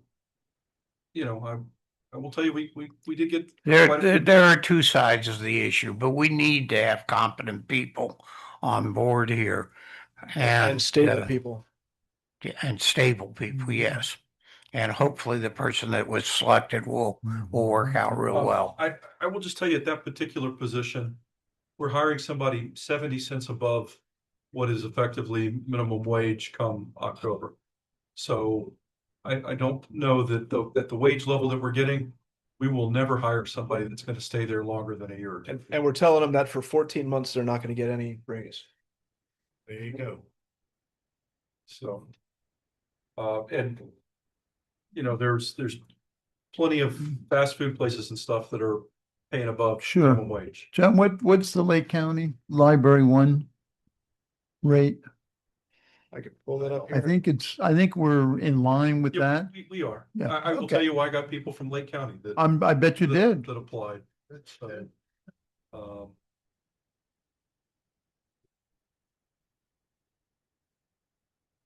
They applied on purpose from Lake County, or is it wasn't like some of the others? They just kind of, they just apply. So a library assistant one, which is the absolute lowest of the 4 library levels. Mm, That starts at $16 an hour up to $23.30 an hour. And that's a person who just wheels a cart, puts books on shelves. That's it. They're not Okay, trained and on our computers, they don't rate do is programs. 1570 is what we're paying. 1570. And the base rate was $16 even. County starts now. That's 60. Now we demand more than they ask of a library In system. fairness, the people that I got that applied from the county had part-time jobs. But, And they were looking for full-time. Okay, Why don't we raise it to 16? If that's what Lake County's doing. Was think. well, We're also my suggestion for some of demanding- these lower ones with minimum wage going up from 14 to 15, that you guys consider a cost of living and a dollar bump on, I don't know what you would put the level at, $20, $25, but because the floor is rising, my part-time police officers, by the way, are soon going to be paid minimum wage because they're all at $15 an hour and they never get raises. So there's Yeah. multiple things, but at the same point, the public works crews that may have been here for 4 or 5 years, they will get hired at, let's say, $14 an hour and have worked their way up with raises over the years and might be 16 to 18 now, but that's only $2, $3 above. That was back when minimum wage was $12. And in fairness, when we hired Hannah, she started at $12 an hour. She was here for a couple of years. She worked her way up to $15.70. Now when I have to hire somebody to replace her, I have to take whatever the old wage was. So we in essence don't reward people by staying here long, because when I hire the next person, I got to hire them at the same level as the old person, because that wage is so low. So okay. That's why we need to see, it's not like we have a huge number of, we have what, 26 full-time now? And a handful of part-time, so, well, the police department has several. Oh, and reservists too. And, if we could just see that laid out like you've done in prior years, I think, why don't we stay away from talking about people's salaries until we get the information? You bring this up? Yeah, you did. This one, but not the original one. But to John's point, we do have a compression problem at the low end. We have a compression problem at the high end. We're going to bring in a new IT systems admin who's making, well, Mr. Brock would like to bring him in this fiscal year. He would make more than Mr. Brock, and Mr. Brock would be supervising compression. And that's, My pilots got paid more money than I did in the Air Force. Still their commander.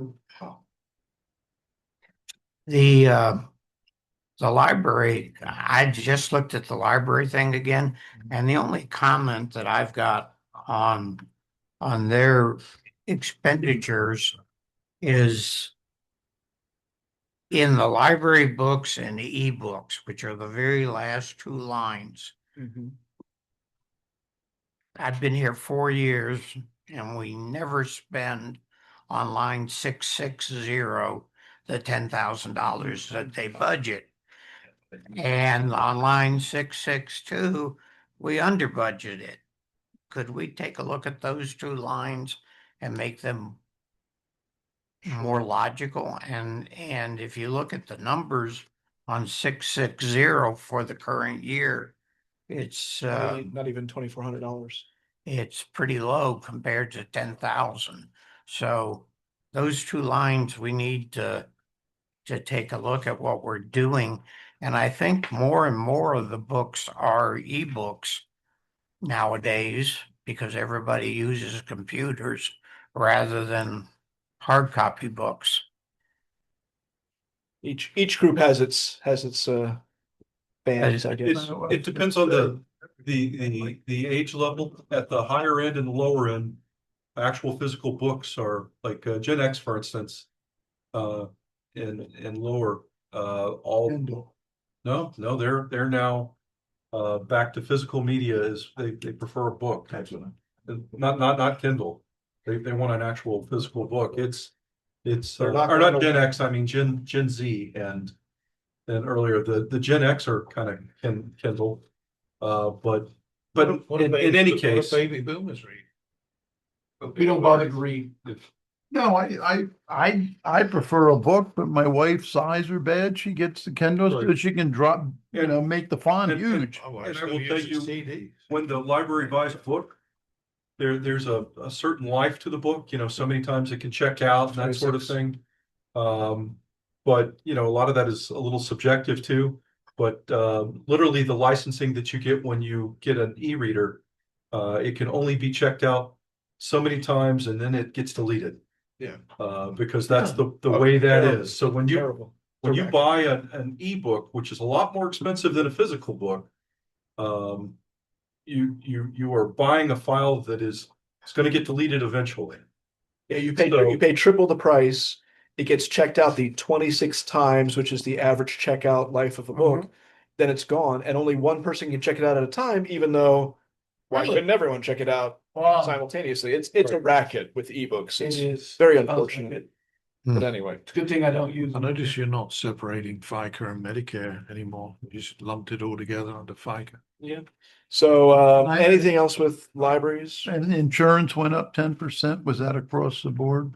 We don't have a quote, Yeah, so we it's put in just- a. Oh, so you just put So we that. Yeah, We won't get that until usually August after these workshops. I think So- also could be fine. our insurance, if you look at it in total with the two sections, it's over $200,000.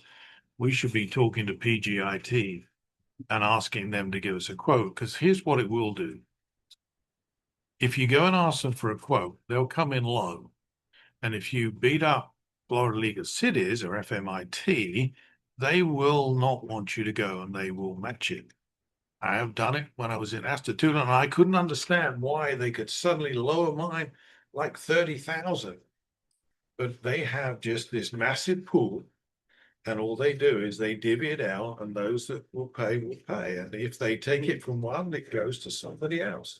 So PGIT is a good resource, and they're a good insurance company as well. So I think we should do that. You never know, you might save 20, 30, 40,000. Because 208,000 for insurance is a lot of money. We tend to look at raises. Yeah. And we tend to look, like the library person, they're probably going to get less than $1 an hour as an increase. And yet we've got these big ticket items that we really should be taking more of a look at. Another, Look at the salary, you should look at the whole package. yeah, another thing that typically happens, we had a very large, expensive case in 2018 to 2020. Our experience factor, I am sure if you looked at the history of how much we paid to FMIT, it went up substantially Because of it. because of I that. get you. It may be time to talk to them about, hey, you've beat us up enough over the last 4 or 5 years with the rate increase. We haven't had the experience. Although we did get an email over the weekend here that concerns me, but I'm sure our rates were adjusted upward in that as a result of the case we had before. Oh, yeah. And it's time maybe that they adjust us down. So you might Might be ask worth the a two of them to conversation. give us quotes. I would get both, because then at least at PGIT you come in with a much lower quote. You've got some leverage. So anything else related to libraries, or shall we move on to law enforcement? You got all that written down? We do, and we'll have the notes in the recording. Yep. Think we've covered libraries, I okay? think so. Just as a matter of interest, because there's only 2 lines on it, maybe some of these smaller ones you can cover, but on legal expenses under 514, I noticed they've gone up by 20,000. Was there a reason for that? Considering we're not, I was wondering that too. I saw that. on the trend that we have Yeah. got, we're not even going to get. We're close not to gonna reach 100. 100,000. Yeah, we went up to 120. Sorry, which page are we on here? The legal It's side. on 514, sure. Scroll through to You're on legal now? legal. Well, counsel. he just asked a question about legal.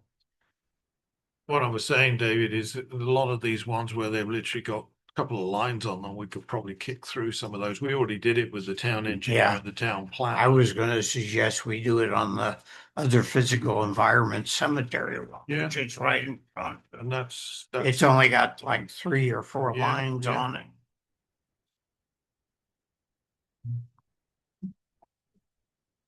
Why don't we go through all the little ash and trash ones?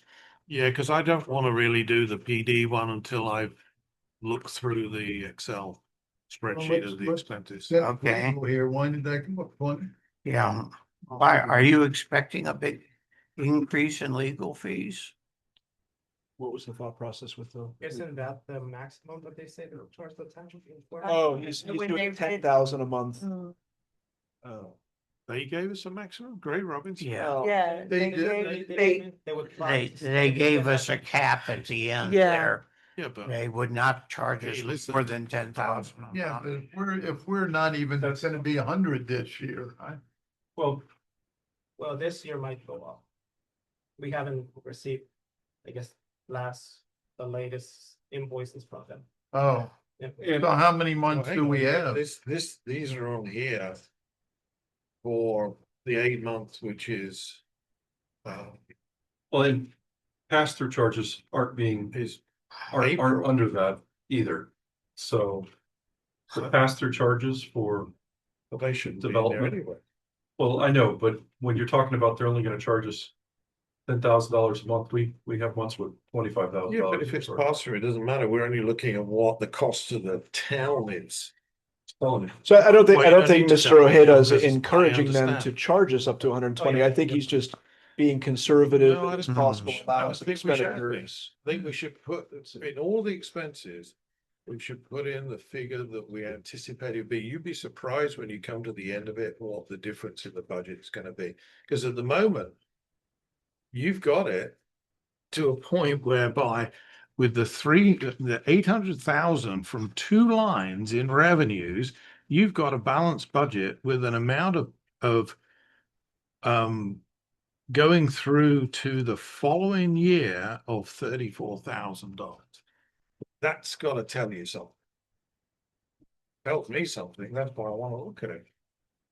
Because I personally don't think that those developer fees should be in the budget to the extent that they are, because it's a one and done. Even if you've got all that money this year, what are you going to do with them? Should we count the impact fees that we anticipate? Because for the- impact fees are different. Yeah. They're I was restricted. gonna say, you need to add funds for the new impact fees And that too. as a minimum, Well, plus. the point is, we have to come in and we have to say, here's a reasonable number of anticipated homes.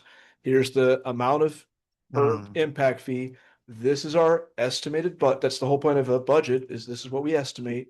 And then we estimate that we'll be able to do so many projects because of that. Now, if we get 3 months in and there's some black swan event, then we're gonna be revisiting this anyway, I but would much rather you put all the stuff that's in the expenditures in at the right levels, and all that will show was, instead of 34,000 as a carry forward to a future year, that 34,000 might be 340,000 or 200,000. That would be more realistic. you mean so if you could trim down each anticipate- expenditure line like legal by 20,000? Well, no, not talking about trim them down. I'm talking about putting them in there where they're actually factual, because I just can't see where you suddenly can find 800,000 of new expenditures in order to balance your budget. I just don't get it.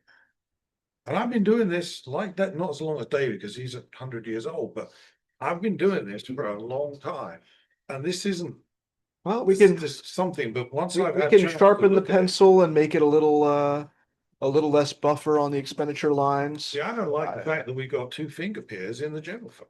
I really don't. Well, if we have a They should be in consensus the- to take those out, we can take them out, Put them in the infrastructure fund. Yeah. Just, or parks and, You're that's not cruising even. for approval there. I probably am. Moving on to law enforcement. No, I have a question in regard to the tree fund. I don't want to do law enforcement. We were gonna, I have a David and question I- about tree fund. we decided we're gonna go with some of these smaller ones and knock those out. I have a question about tree fund. It's the $1,000 that is in there, and I recall that there was, the developer had given a certain amount of money. Like For that? 130,000. And it's so it's only $1,000 here. Right, so we could, I don't, when are we anticipated to receive that? Did we receive that? Wouldn't that Either- go in this yeah. fiscal year? It could I would be think- received within the current fiscal year. It could be marked as a carry forward for that fund so that it can properly be expended in the upcoming fiscal year. But those funds should be received. They have not been received yet, but they should be received in the next 90 days, let's say. But should they be projected in this? We would have to do it as a carry forward. We have to say, look, we received this big pot of money Okay. last year, this year. That's what I And we're needed bringing to it forward so we understand. can spend it in the So we FY should- We 27. need to see the fund balances of all the funds too, as well. Well, and I can tell you with the tree fund, the fund balance is effectively zero, but Can I just ask you guys one question? Because, are we definitely not doing the police department today? Because that means the next workshop, you've got to do, That's fine. Public Works, we'll get Police, through it. and, If we'd have had the budget, John, town hall. out before, And we would have been town hall. able to look at it. so can we dismiss the police department? No, Well, you have to I'll stay be there here anyway, but- suffer like the rest of us. Oh, 18 years I suffered. thank you, Shared. Chief Bachelor. It's against the Geneva Convention too. No, it violates it. You can't keep that, man. Absence of punishment. The other thing is, whilst it's in my mind, why have we got an expense of $5,000 under legislative in order to give a donation for the fire truck? I thought we were done with that. We haven't given out the donation. And it's not anticipated that it will be given out this fiscal year. Why? Because we They haven't done the received 501c3. They have to From, create their 501c3. Has anybody contacted Peggy? We've talked to Peggy over different topics, but she has Not- not not talked like about having 4 completed months that. before the end of Yeah. this year. We put that in next year. I think so. That's what I'd rather you take $5,000 and, you know, add another. Do you want to road to the? Well, I to would the side of contact the Peggy. council. I don't have her direct number, but I can talk to Michelle Do you want and to? ask her to see if Peggy has that done. I know Morgan has talked to her, Yes. but I guess we'll talk to him once he comes back. Do you want it, Mr. Mayor? Do you want that amount revoked if it's not utilized within the current fiscal year? No, not really. I just find it that we approved this like 3 months ago and here we are 4 months before the end of the financial year and it's not yet been. Well, they had not really even started to Right. create a 501c3. Right, yeah. It's a brand new idea. They It takes- over a year. Yes, it Yeah. does. So, you know, there's a chance that it won't get paid next year because it won't be ready yet. Right. We can confirm with Mr. Cates when he comes back, but otherwise at this moment, I guess, leave it in there. Gee, I don't know when we start a water tower. Why didn't you just write the check, put it in a drawer and don't cash it till they done it? Well, I wondered about that. Can you write the check? No. No. To You got it. There's not a non-existent legal entity to 501c3, write the check to begin with. And even then, if it sits for too long, then we have to put it into unclaimed funds and send it off to the state of It Florida. becomes a little nightmare for our finance supervisor. I'm sure with all the sophistication of the finance department, we can figure something out. Well, or just carry it forward. We did carry it forward. For years. And again, and again. DeVaries' fire truck really looked nice in their parade, by the way. They had an old one. Looked good. So you're going We to could adjust take it up legal to the fees by grade. 20 grand? We can shave that down by 20 grand 100 also. years from now, somebody. will What find about out code that enforcement? We spent 600 and you got 7,000 in there, so. Again, is this just, you know, buffering it up because you think it may Wait, be? sorry, we didn't have a person for a while. Is that what your, What, sorry, code enforcement? yeah, for code enforcement? Yeah, that legal fee there, I believe, is also Oh, sorry, that did. Probably for the magistrate. Okay. for the magistrate, plus it's That's what it for would be as a. any magistrate. questions that they have going to the town attorney as it relates. With a brand new code enforcement officer, I wouldn't kill their ability to talk to the town attorney. Are they allowed to? Yes, that's what that $7,000. No, I'm saying, does a charter allow? I would leave the legal We department right as it is.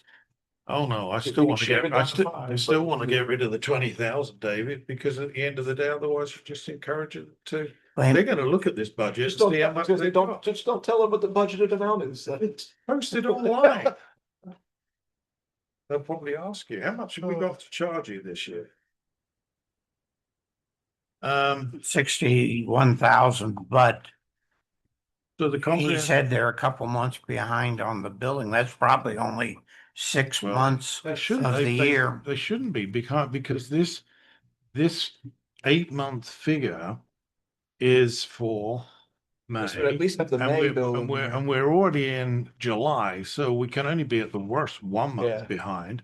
It's- And even if you take 60,000 over 8 months and multiply it up by 7 months and multiply. 90,000. I Still- would leave, unless you want to do a budget, legal fees is a type of department. It can be 0 today and 100,000 tomorrow and 50,000 the day after tomorrow. Well, that's true, David. I don't disagree, but equally, that's why you have a budget amendment process so that as you go through the year, if there are exceptional circumstances, we can do it through budget amendment. I just don't think if we don't start trimming this out of the expenses and find out what we're really going to spend, I think it's a problem. Anyway. I mean, we've done the same thing with the town engineer, that's another 32,000 more. But we know that that's going to We're- increase and we know why. We are going to expend that. Because that's related to the inspections of all the new phases. Yeah. Public Works has gone from, has I actually move that doubled. we leave the legal department at 127 and let's move on. And I think we should leave the comprehensive planning department as they have budgeted here. It looks like we're going to use the planner less and the engineer more. Let's leave it at 140 and go on. And then we come up to public services. They've left for the day, so let's skip Well, we're them. just going to do the little ones anyway. Yes. Let's go over, Let's talk about garbage then. you want to go to code enforcement?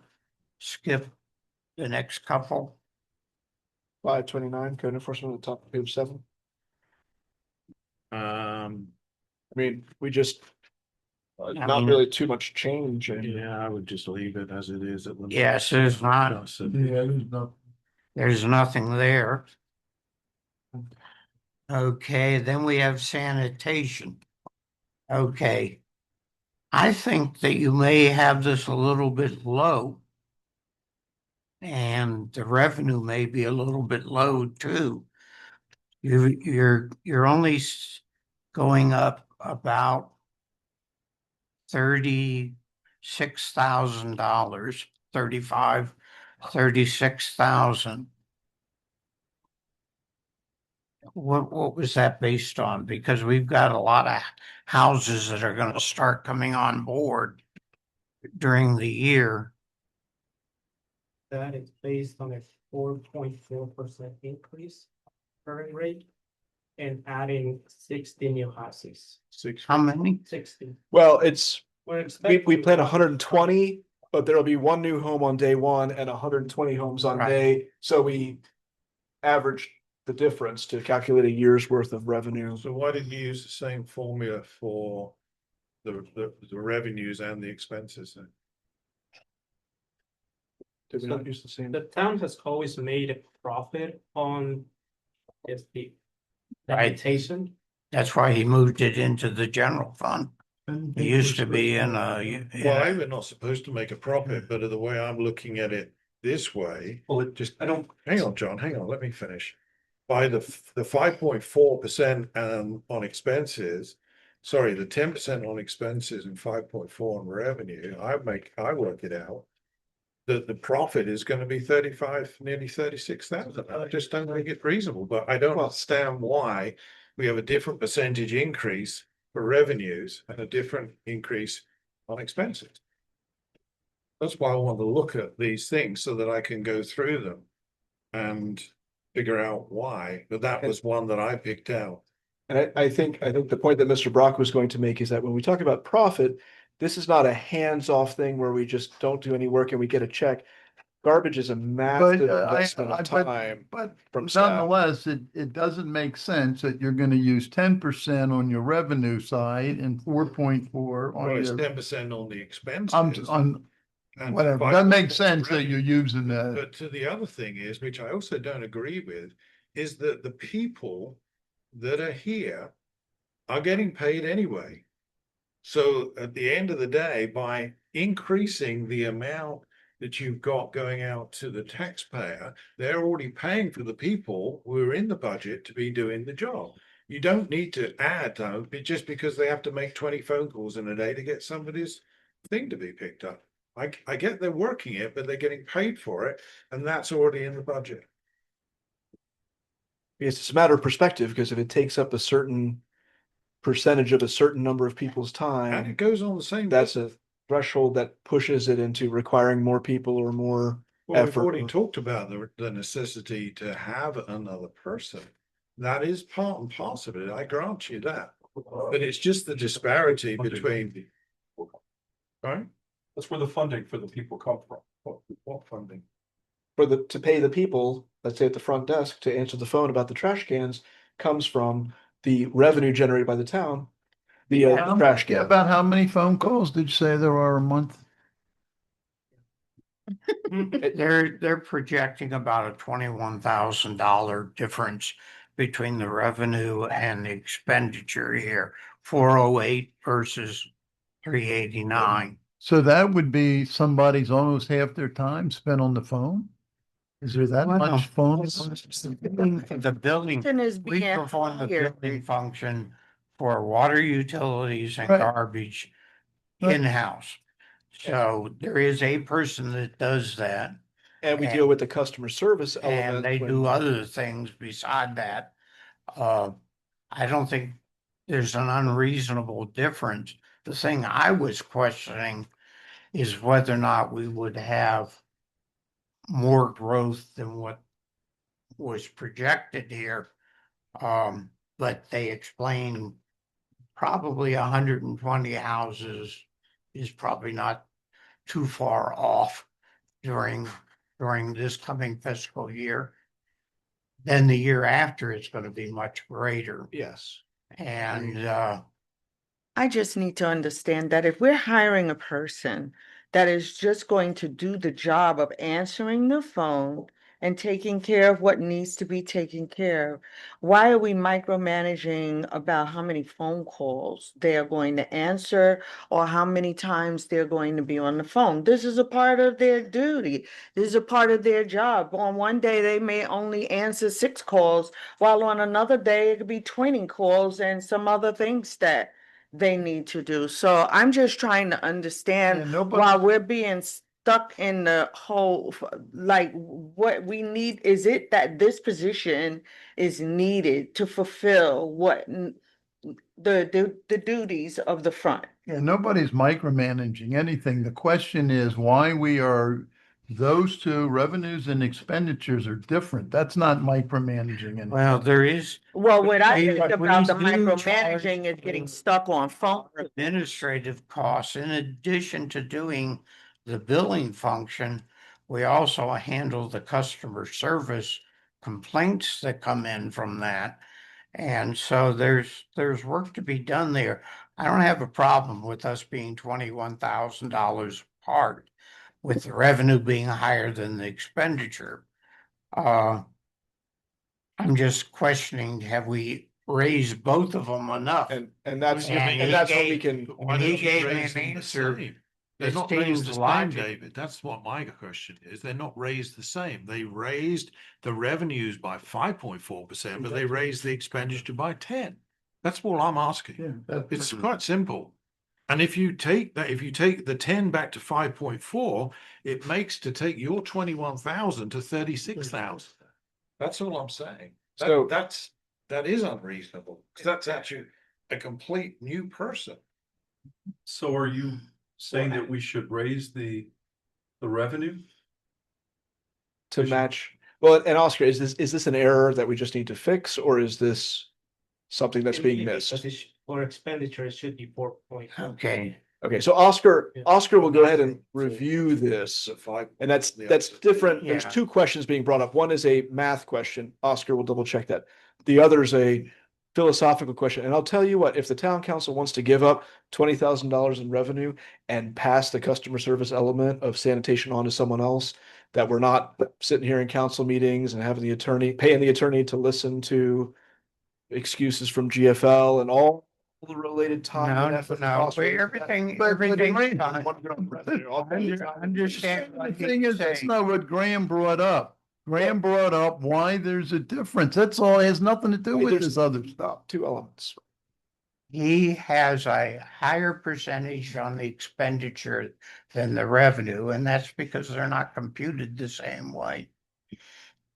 If you have whatever you're doing in this financial year, and there's an increase from GFL, which we also haven't agreed to yet, then I don't understand why you would increase once the amount or the other. I just don't understand it. Now, like I said, I would normally go through this and then I would get with Oscar and find out where it may be an error or the rationale behind it. And that's the reason why I don't want to do some of these bigger ones until I've had the opportunity to look at it. It's very difficult to look at it from this for the very reason you said, trying to get lines up. That's why I've now got it in an Excel spreadsheet. And also I want to marry it up with the finance report that Oscar sends out every month so that we can make sure that the figures in his year-to-date 8 months are in fact correct. I personally don't think they are for a very good reason, but I just don't think they are. So when you're looking at something, you're saying, oh, this is 8 months, so therefore 12 months is this. It ain't going to be that. Yeah, what's missing is he's not added into the revenue the full growth. He's only added the increase. the 4.4% Yeah. increase. Not the new customers. He hasn't added the customer increase in. If he did that, then they would both be the same. That's possible, but we don't know that. No, it's We will- beyond possible. It's the Makes reason. sense. Yeah. Well, you don't know that, David. I'm sorry, but you don't know. You're surmising it's the reason, and it's very logical. If the finance Until Oscar supervisor, comes back and tells me that's the reason and that's the change, I get that. It could be the reason. if the finance supervisor apologizes for the error. I don't need him and to promises- apologize. There's no thing is, apology needed. There's like a thousand numbers in this document, right? I don't expect him to get them all right. It's just a matter of the fact that our job as the council is to make sure that to the best of our knowledge, they are right. Because at the end of the day, it isn't him that approves the budget and it isn't you or you that approves the budget. It is us. And until I'm absolutely satisfied that this budget is as correct as it can be, we're still going to work on it. And I'm sorry if I'm being dogmatic, but finances is the part that I deal with. No, that is important because the next 2 years for this town is very important. Yeah. We haven't even looked at the potential effects if this Exactly. passes. And I don't necessarily think that we should be during this particular time, but It's once we- definitely something we have to have a conversation. It also doesn't matter whether that amendment passes or not. Revenue is Next understated. year the state is requiring the state budget and expenses review, so FY 27, hello, we're gonna be right back to looking at expenses and. Well, That's- then, that's why- along with the new that's why council, it is- who is going to be learning the process, for some of us that So we are don't not want the coming state to back. mandate Yes. As a result of FY 27, it may have nothing to do with the vote. It might fail, but the state can still come in FY 27 and say you need to make these changes. Yeah, Anyway. that's always a possibility. Well, Yeah. and the likelihood is that they may do at this moment in time. it's our job to ensure that the budget that we're working on for this year is good. Yeah. We can't foresee what's going to happen. Personally, I don't think it's going to pass because it needs 60% and the homesteaded is probably closer to 40. So I don't see that that's likely, but we are going to have to deal with it. We just need to ensure that we have no pork in this year because it's not repeatable next year. Right, right. Okay, can we Shall we move move on on? from that and we really don't need to change anything here at this point. And Oscar will take a look at it. Well, that's assuming that we're taking your lead on the 20,000 on the legal. Well, I don't agree with it. Well, we got a I consensus of, agree with your 35,000 number. I see exactly why there's a difference between the two. No, I'm talking But about. let's go legal, ahead. David, legal, not garbage. so what's next? Here's the difference. Stormwater maintenance, this is brand new. We had not had this in the past. Yeah. What is this project here? So this is for, this is the this is stormwater, right? So this is the South Dixie flooding area. That's a special project that we are getting significant grant funding for. We'll actually be bringing up some of this at the next council meeting to talk about a little tiny bit of land acquisition and what this project entails and what the funding sources are for it.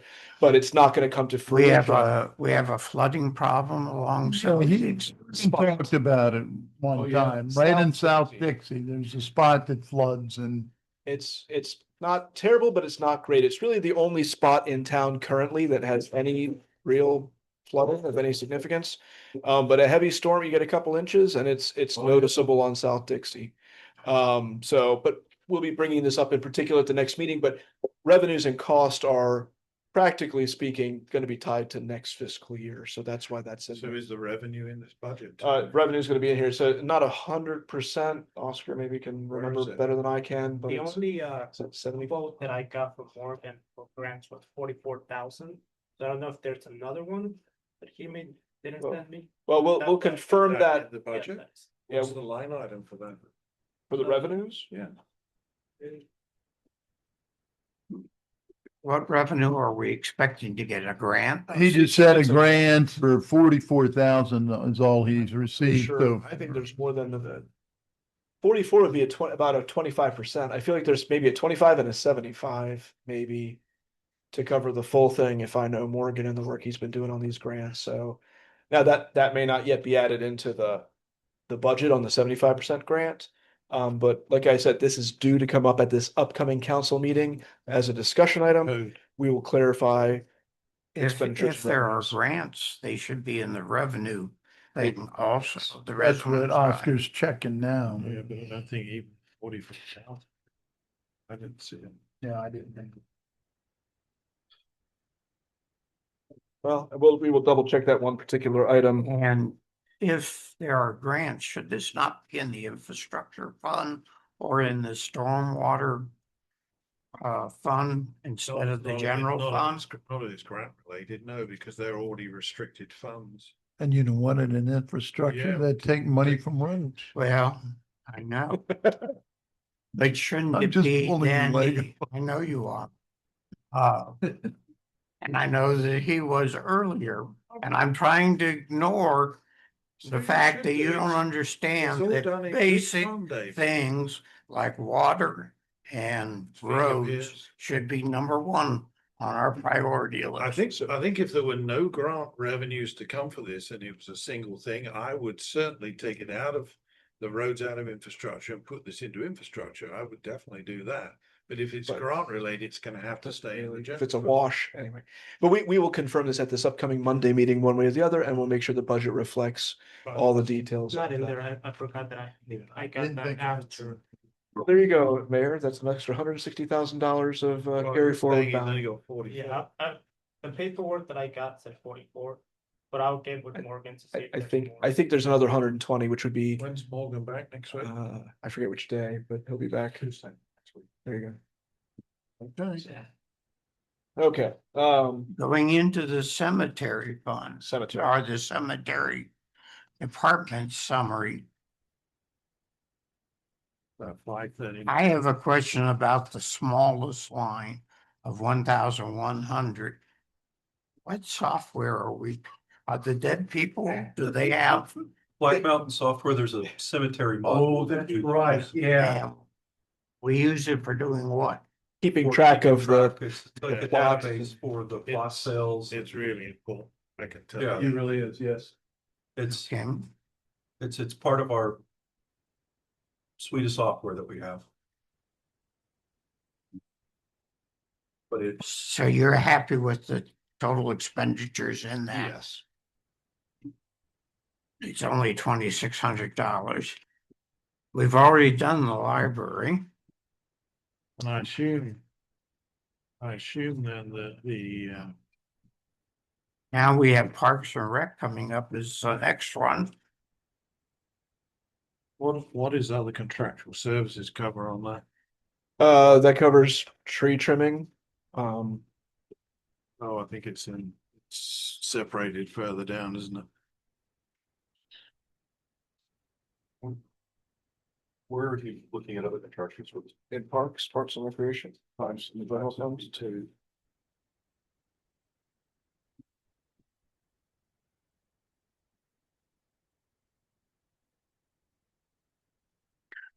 Okay, they've got this is where the two finger piers are. Will this finish the finger piers then? No, there's. Are there 4 after this or 3? After this, after these 2, there's more. There are more than FY27. And there are, Yeah. there are 3 of them that are right together that could be replaced by one, number 2. Well, they took 3, one and out. One, Yeah, there they was already 9, took one they out. took one out. Took so one they- out. But they did. Yeah, but I think you can definitely take one of those out because we should do the one in this financial year with the money that we have currently got left in the infrastructure fund. Yeah, the one that with the damage. we already did No, that that one. one's already done.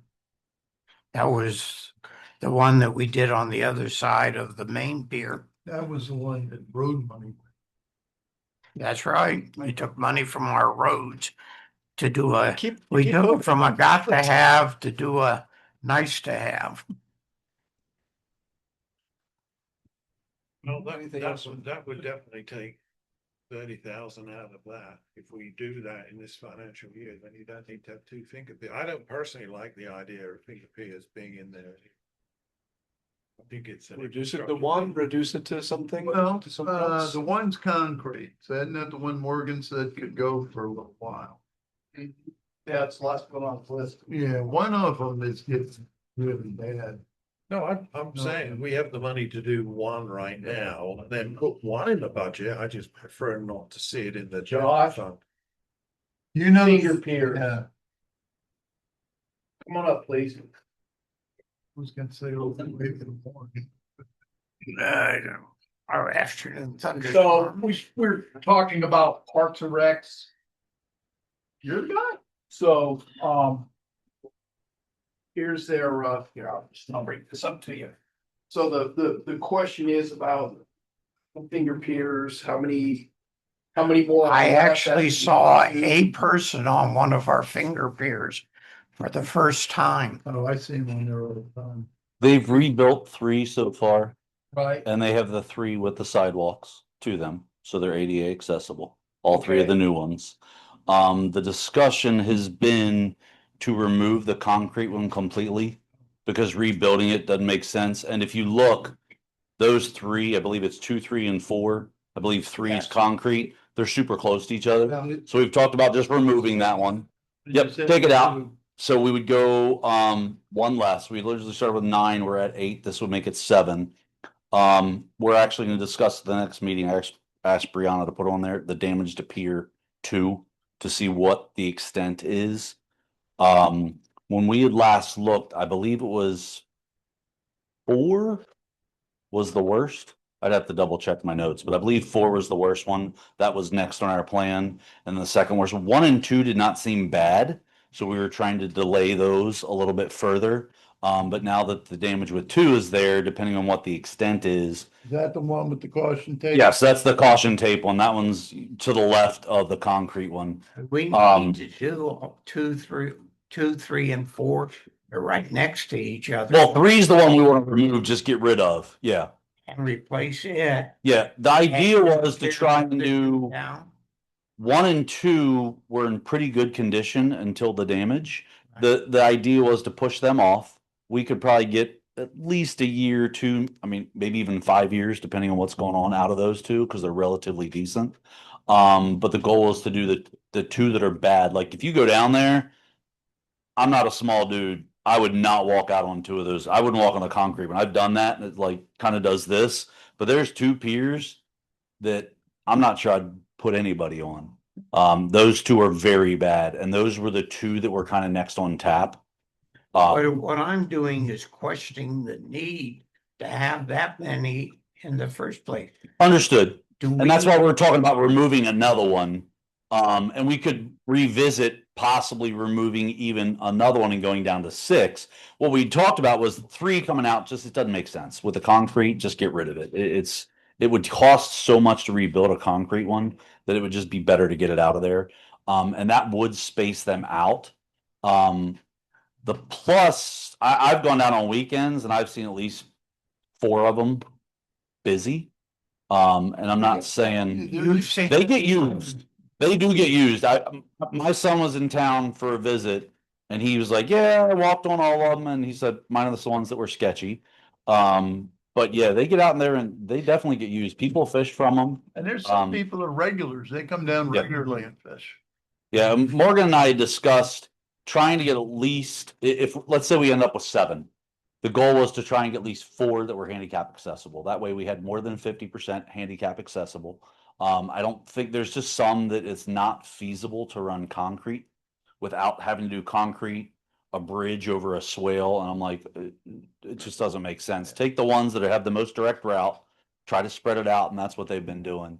That's what the discussion was, to try to get down to the 7, and we could revisit at some point going down to 6.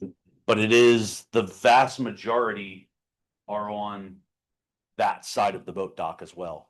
So if we The took, north side of it. yeah, if we took more away, it wouldn't be bad to try and add some on the other side here of Central. So if we did one this year, there's one still in the budget, you said, and we do one next year. I Can the think we- others be put off? I think we could, depending on what happened with 2. Again, I haven't had a chance to talk to Morgan because he's been gone. But the 2 worst ones, ideally, those would get done as soon as possible. Because again, I know I wouldn't walk on them. If 2 can be, Which ones are what number? I believe it was 4 and 5, maybe. Again, off the top of my head, I don't remember. It's 5 and 6 have been replaced. okay. So 5 and 6 have been repaired. Then it might be 4 and 7. I don't have any of my notes in front of me, but there was 2 that, if you look at them, they look like, imagine your old deck from 50 years ago where the wood's rotted and it's super dark brown. Those 2 are noticeable and they're in L shapes. But if you look at 1 and 2, which are closest to the mansion, those 2, if you look, you go by them, you're like, oh, those don't look so bad. But those 2, I think we could delay a year or 2, again, minus any major accidents.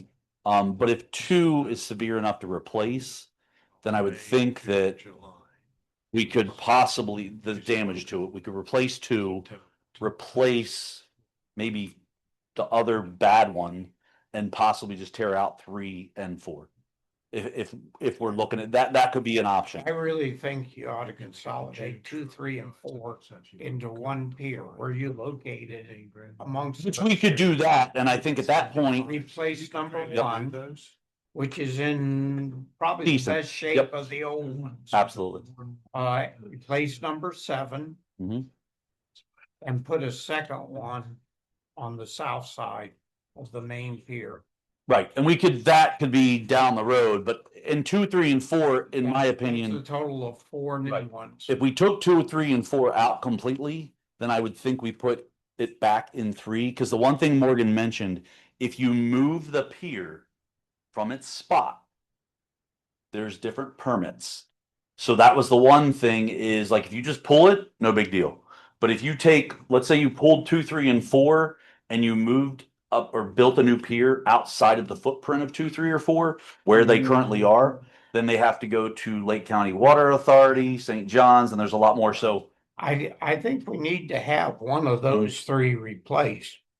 If we're gonna have a pier in the location. Now, you pick which one, but, and then you need to replace number one. Mhm. Number 7 is the one that's closest Between to the big dock, Mhm. big pier.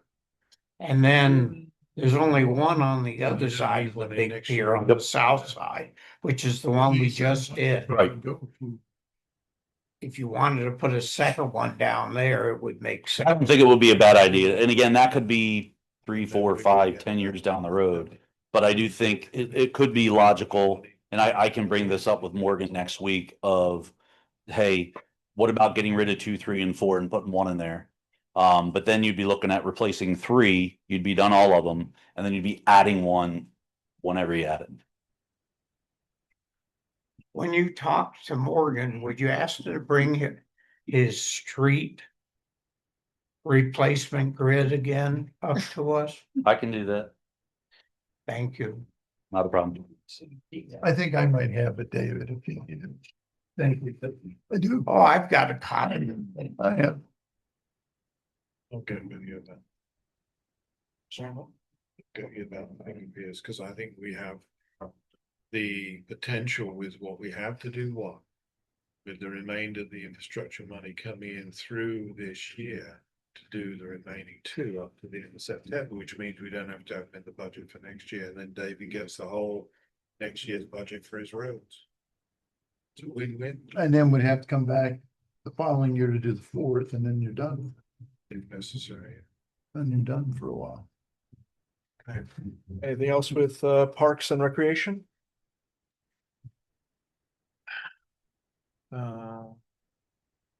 What's the Griffin Park equipment? $4,000. Oh, that's There's the playground. That's yeah, there's no handicap really equipment for special needs kids there. yeah. There's a empty spot currently, and that's going to be a new piece. Oh, Josh. So there was a piece removed. And we have looked at the handicap accessible doing a swing. The one big problem there is the footprint. So you need to anchor it much differently than you anchor a standard playground. I believe Morgan had looked, and to do one of the ones that you can actually wheel into, you need at least 4x4 concrete posts, and it has to go down considerable amount. So we've discussed, one, is it feasible how we can do it? But the money that was in there was slated to replace the piece of equipment that came out, and he was looking at doing something like right here at Central. We are doing our best. I talked to him kind of on the side of looking into, if you notice down there where the fitness equipment is, it's got that rubber. Yeah. It's not cheap, but we've talked about possibly doing that down there because then it is fully handicap accessible. They can wheel right up to it. You can kind of get that ramp. But it's a matter of getting costs. It would not be cheap to do, but it would make it 100% ADA accessible. And then we could get more information there. Did you get a park grant for that because of that need? We possibly could. I know Sean Parks and Lisa, who came to our meeting, they were both looking at different grants to apply for. Because one of the things they brought up was the dock, we getting grants for doing the parking lot and all that. But because it's a closed dock, we can't get grants for it. And we talked about opening it up, but then the problem is if you open it up, you need the parking. So it's kind of, we're at a double-edged sword there that yes, we need the parking. We'd love to be able to make it bigger and do all those things, but we can't get grants until it's unlocked. And if we unlock it, then everybody's gonna be tearing up the yard there and we're gonna have all sorts of issues. But yes, that playground equipment money was specifically to replace, again, something like this, to put that in there. We still are trying to figure out the handicap accessible, and Morgan's working on that. It's just the blocking it. I think that was part of what Sean Parks had brought up. They were FERDAP grants. Yeah, Kristen Sears got they've been it. looking at every possible avenue because they were looking at stuff for like Pine Park. When we threw money in those budgets, we were like, look, what could we foreseeably do? We know we're going to be getting impact fees in. What can we do with that money? If we have something slated in there, then we can apply for those grants. But if we don't have any money in there at all, then a lot of those grants, they'll just kick it back. If you get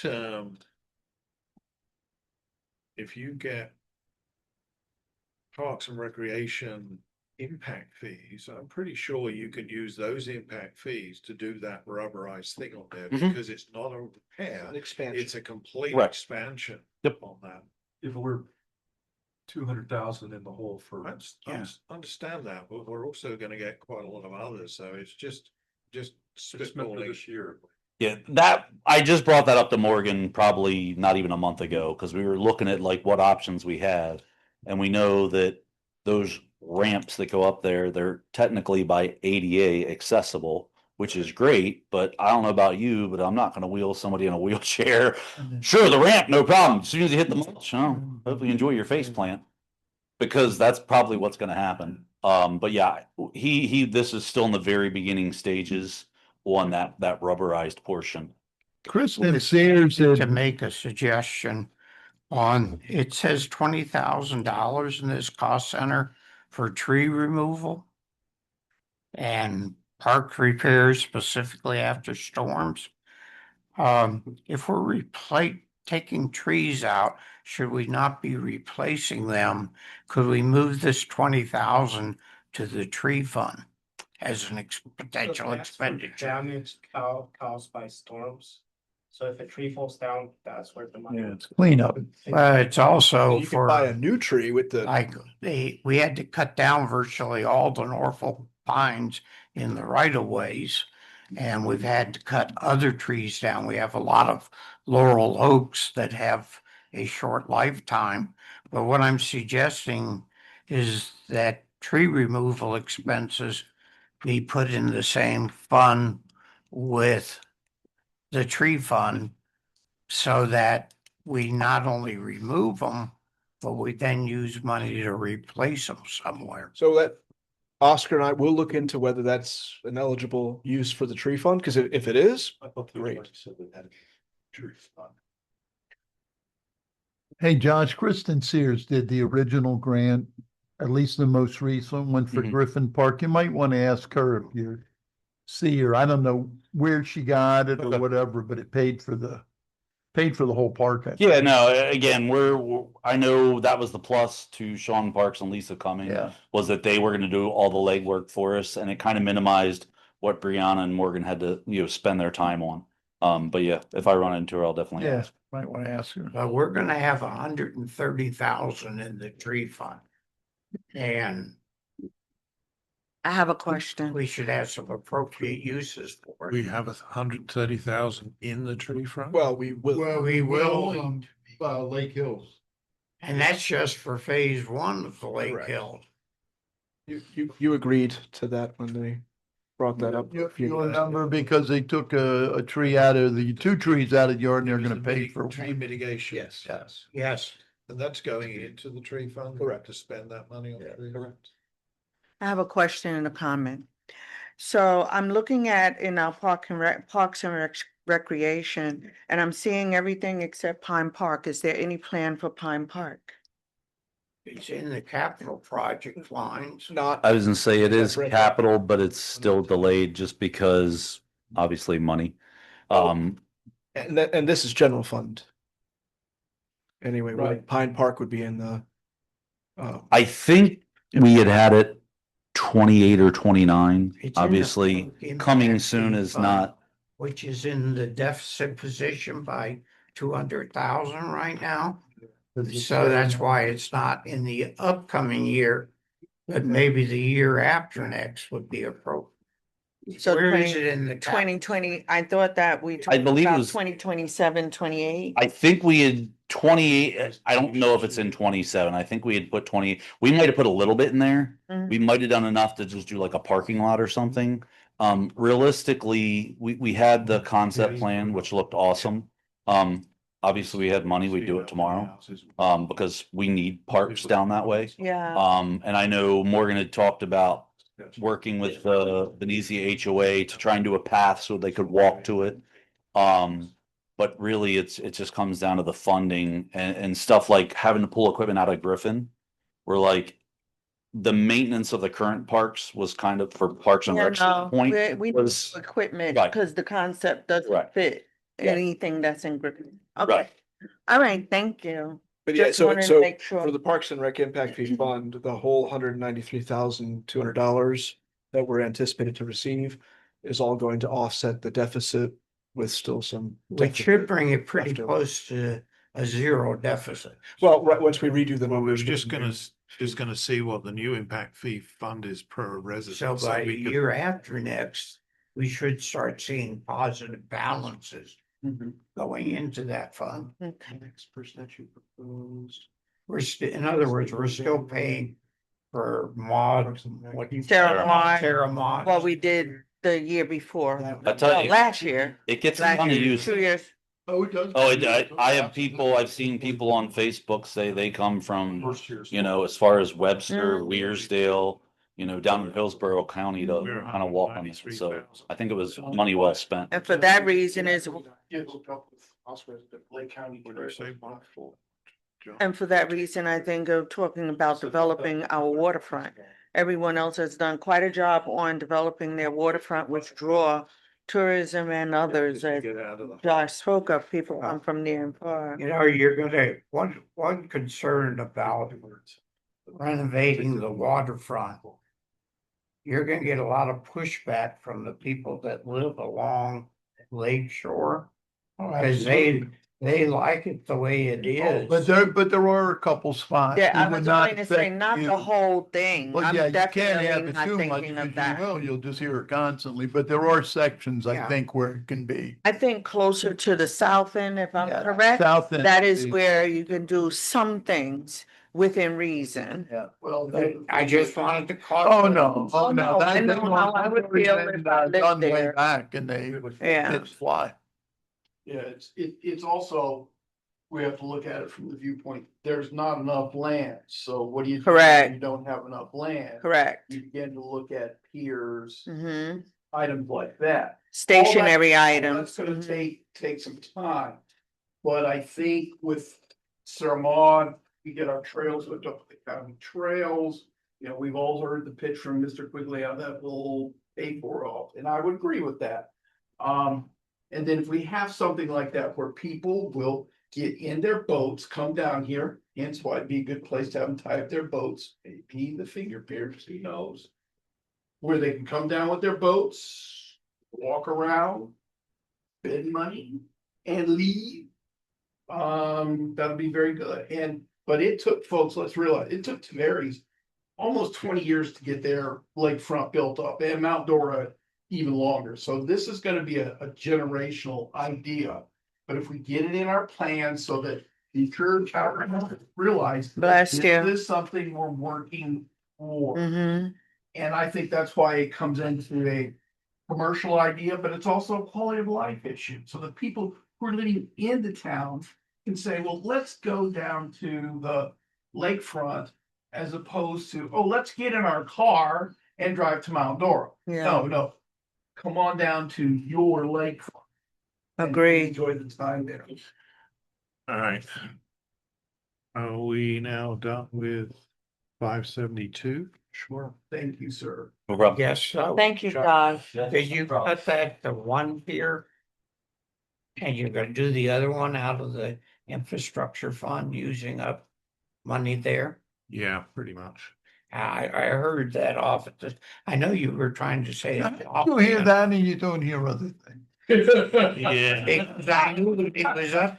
He has his hearing aid turned up in his left ear, so he doesn't miss it. I was actually saying we should do it Just three. Well, Three. He repeated it enough time that it got my attention. All right, So well, you ended up hey, cutting. I don't want you to cutting believe that I'm 30K. doing anything underhanded, Dave. I would never think that. Historic preservation? Yeah. Because I was told that you would never do that. You're right. I would never do that. So Not historic, intentionally. So Preservation. 573, So you're cutting the 65 to 35? Or 30. I'm just probably gonna cut the 65 out. But that's only my opinion, The whole 65? because we We had between one this year. well, We already did that one. no, but what I'm saying is, just so there's no misunderstanding, we have the money to do one right now. And we will have enough money by the end of this fiscal year to actually do two more. That's why I'm saying whatever we get done, we won't need to put that in the budget for next year. So then you only have one left, and Josh said the one can probably go a few years. Yeah. So moving on to 573, I take it that's just that's the fire truck money, right? That's the fire truck money. So obviously we are reducing the operating supplies from 20,000 down to zero. They do have this is the donation line, effectively, all the money that was raised as donations, which is separate from the $5,000 extra that council was going to give as a donation from the legislative fund. But this is the money that was raised by them. It's a matter of interest, and David will be able to give more information on this. If that is the fact, should this actually be coming in as an expense? Because technically it's a liability and it should just come out of a liability fund. Because they gave it for. We don't have a liability fund. Well, yeah, Oscar had loads of liability codes, but if that money was given for a specific purpose and we're just giving it back, it shouldn't be as an expense. It should simply be as a liability. Part of why we did this, which precedes Oscar, was people were very concerned that the money just evaporated into the general fund as a whole, and they really wanted to see how much it was and where it was. So it was labeled in a particular way, so it was very, very clear how much was raised and that nothing was happening to it. So you have a revenue code that It's we carry forward the balance for the year. Forward, then you just and pay it out, and it shouldn't hit this year's budget. What is that balance again? 4271.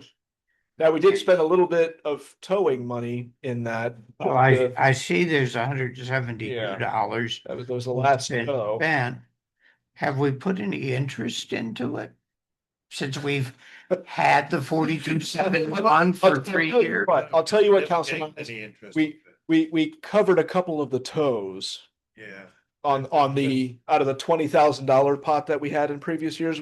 We covered a couple of the tows without taking it out of the donations line, Okay. so. I don't understand why, if we're donating the 5,000, that would be considered a liability. I'm not talking about the 5,000. He's talking about the 4,400. That we given received. in. The 5,000 is what we agreed to pay them. That is an expense. I get that. Yeah, we should have the 4271 set up as a liability. Yes, you're correct. But again, this precedes Oscar, and this is set up You to could- show. He can expense it this year and get it off the Just books, do a journal entry basically. to take it out of this year and put it into a liability code. Yeah, It's fine. And then it doesn't need to go into this budget at all. You get rid of 573 completely. Yeah, exactly. for now, anyway. For now, Now he's saying get rid of the entire cost center, pretty much. zeroing it out, Yeah. not getting rid of it. Right. 574, and then I think once we've done 574, I think we will probably call it a day. You're all good with that? 'Cause we- Yes, People we only have people 20 done minutes left. 4 hours, 3 hours. All of a follow-up clarification question once we're done with 574, but sure. Okay, that's, your meeting. Sure. The only thing that I would like to see is more money in the special event. Do you have a number in mind? I think it needs to be bolstered by 10,000. Now, here's the reason why, because we do have 3 events coming up and there are going to be additional costs. But what my intention is to do what I did on the prior year with the Centennial Founders Day, and that is go and get sponsorships. That's my intention. But this way, in other words, if I get the sponsorship money, we won't need to spend the town money, at least not all of it. So even. Yeah, the this 30,000 sponsorship money, are we running it through our books? It was If- before, yeah. If we are, it should be in the revenue line, right? Yeah, but the thing is, no, it shouldn't be, because that sponsorship money is not a guaranteed revenue. It's what I think that we can get, and if we get it. Should we put it in our Put it back back. pocket then? No, Is no, that no, what no, you're saying? No, in fact, what we did do, David, was to put it as a negative expense into 574. So that it stays in there, it shouldn't hit the revenue at all. No, it should hit, The revenue. it should hit the revenue and it should hit the expense also as we, Put it in as a we negative spend it. expense. Because otherwise you could have a zero revenue, zero expenditure because you brought in as much as you spent, Right. and that's not. That's, is that the way you accounted in Astatula? Nobody else accounts that way. And it's not transparent. And it's not transparent is exactly true. So also I'd like to add, I know that I had a conversation, and being that we have some public here as well as the council and special events, I know that we have our normal holidays, but one of the things that I did want to propose, and I did have a conversation with our town manager, is that if we can include diversity, a diversity day, and that would include many others that are within in the town. I understand that we look at Founder's Day and the other holidays, but then there are holidays such as Hispanic Heritage. So the idea, can I jump in? Yeah, Okay, the because idea. there are individuals that have been speaking about that, and I think that we need to really consider including having others included. The idea. You know, we got Juneteenth, we always have to leave the town, and that is not just for African Americans and the diaspora, but for people from all nations. So that's something that I did want, and you know, you and I, we had an extensive conversation about that. And that is something that I did promise a few constituents from all walks of life, that that would be something that I would present. And Council Lamb and I had some initial conversations on this. So the basic idea is pick a time of year that's cooler than not and away from our holidays. So possibly in February, let's say, and do like a. Martin Luther King Day is just 20 days after Christmas, because that would be the Well, ideal time of the year to have something like that. yeah, and not that it would be linked to, Black History Month or anything necessarily, but February is a good time to do it seasonally and distance wise from Founder's Day, Easter, and Christmas. And we were thinking effectively, I mean, call it diversity, but World Food Day, World Culture Here's what you Day. call it. You call it embracing our differences. Diversity, But- most Exactly. important, Trucks, you know, music. and It's too politically charged. and so we don't want to exclude anyone, and we definitely want to include everyone. I'm not saying, we're not making this political. Yeah. Absolutely not.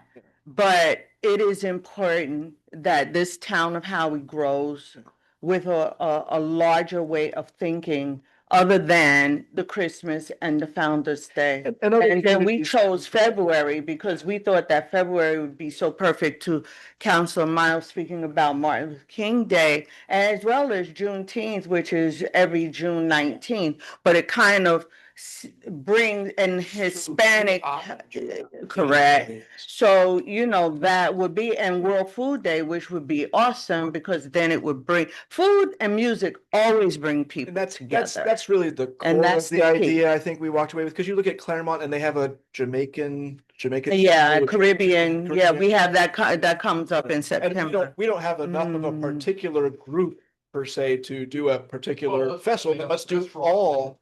That's very good Jamaican food. Yeah, and I know the cook, Yeah. so he can come here and he's willing to do that. But for our scenario, since we don't have a particular core like a Caribbean group that we're building it around, it would make sense to kind of broaden it, make it a little. Well, it's hard virtual. because there's so many different islands for the Caribbean, but the most important thing is the same thing with Hispanic Festival.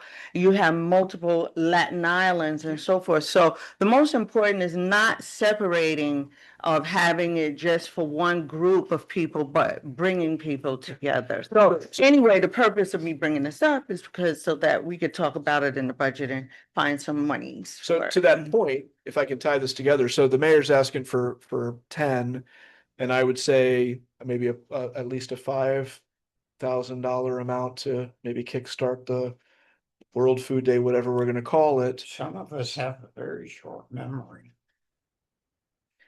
Remember 2 years ago?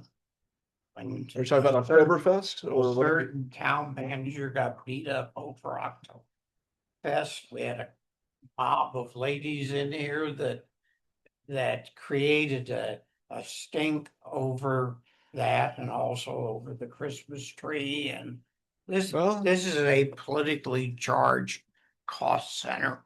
In the past, it's caused us issues. I'm just cautioning us, let us be careful about how much money we put in there.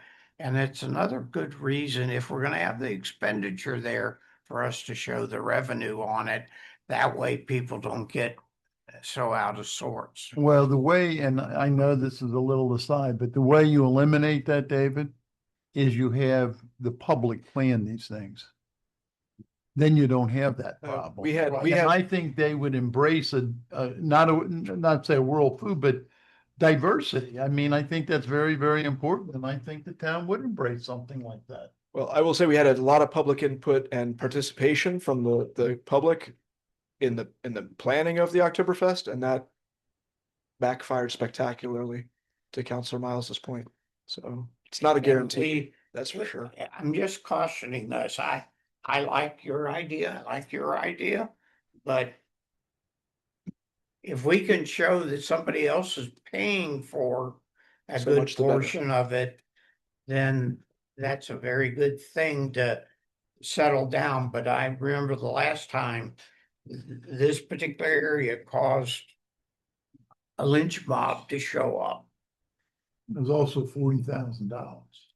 It was It about, was close to the yeah. it was- it $1,000 was mark. More than that. Yeah, but we were on council at the time that Yes. the pitchforks and the lanterns came out on that. I don't- Yeah, I don't think Probably the it, feathers. I don't think that it needs to be itemized in the budget. It can go in the same way that the others are. It simply goes under special events, and it's right and proper that the town, for all the taxes that we get, I mean, if you think we're getting 270,000 of additional ad valorem taxes from our residents, and we have 40,000 in the budget for events, we have to give something back to them. To your point, I think if we increased the events by 20,000, which is effectively 10 that I want, and I don't think 5,000 is enough for yours, so put 10 in. And therefore we can take that 20,000 out of the legal expenses, which means we don't have a budget difference. And round up the difference and call it 60? I don't care about that, but I would and not then- go above 50. no, well, it's Well, 50 50 is the- special events. That's the yes. 10 that Graham wants, puts it at 49,515. Well, but let's leave the contractual 10 services because that 10 is, on top of 30 is 40. yeah, but what he's doing. I'm sorry, I'm looking at the total It's good. line. You have a $9.5 grand in contractual services, Right, which okay, is for total. putting the decorations up at Christmas, which is not really an event fee, although we're going to look at that again this year. But if you take the 30,000, 15, I'm not sure where the $15 came from, but anyway, if you make that to 50, and then what we will do is you and I can get together and see how, because I'm going to be raising sponsorships for Christmas, and I think we then need to look at sponsorships. That's how we did the Founders Day. well, will that then- can We happen. will then be in a position where we can say, as we did with Founders Day, it didn't cost the town a dime Mhm. to put that event on. The problem I have with putting it into the budget in terms of revenue is that you're in a situation where you're saying you've got to go get it. This should be a town expense, and anything we can do to offset it, we can do. I plan to get that certainly back in time. So we're gonna do it off the books is what you're No, saying. it's not off the books, David. It's I don't If care you're what not saying. reporting the revenue, it is. It No, will be. they did. I will say this, and I don't know bookkeeping like you guys do. Would you put The last time, David, sponsorships when in the- sponsorship money was garnered, I think it was 30-some It thousand. was registered. It was registered and we didn't spend it all.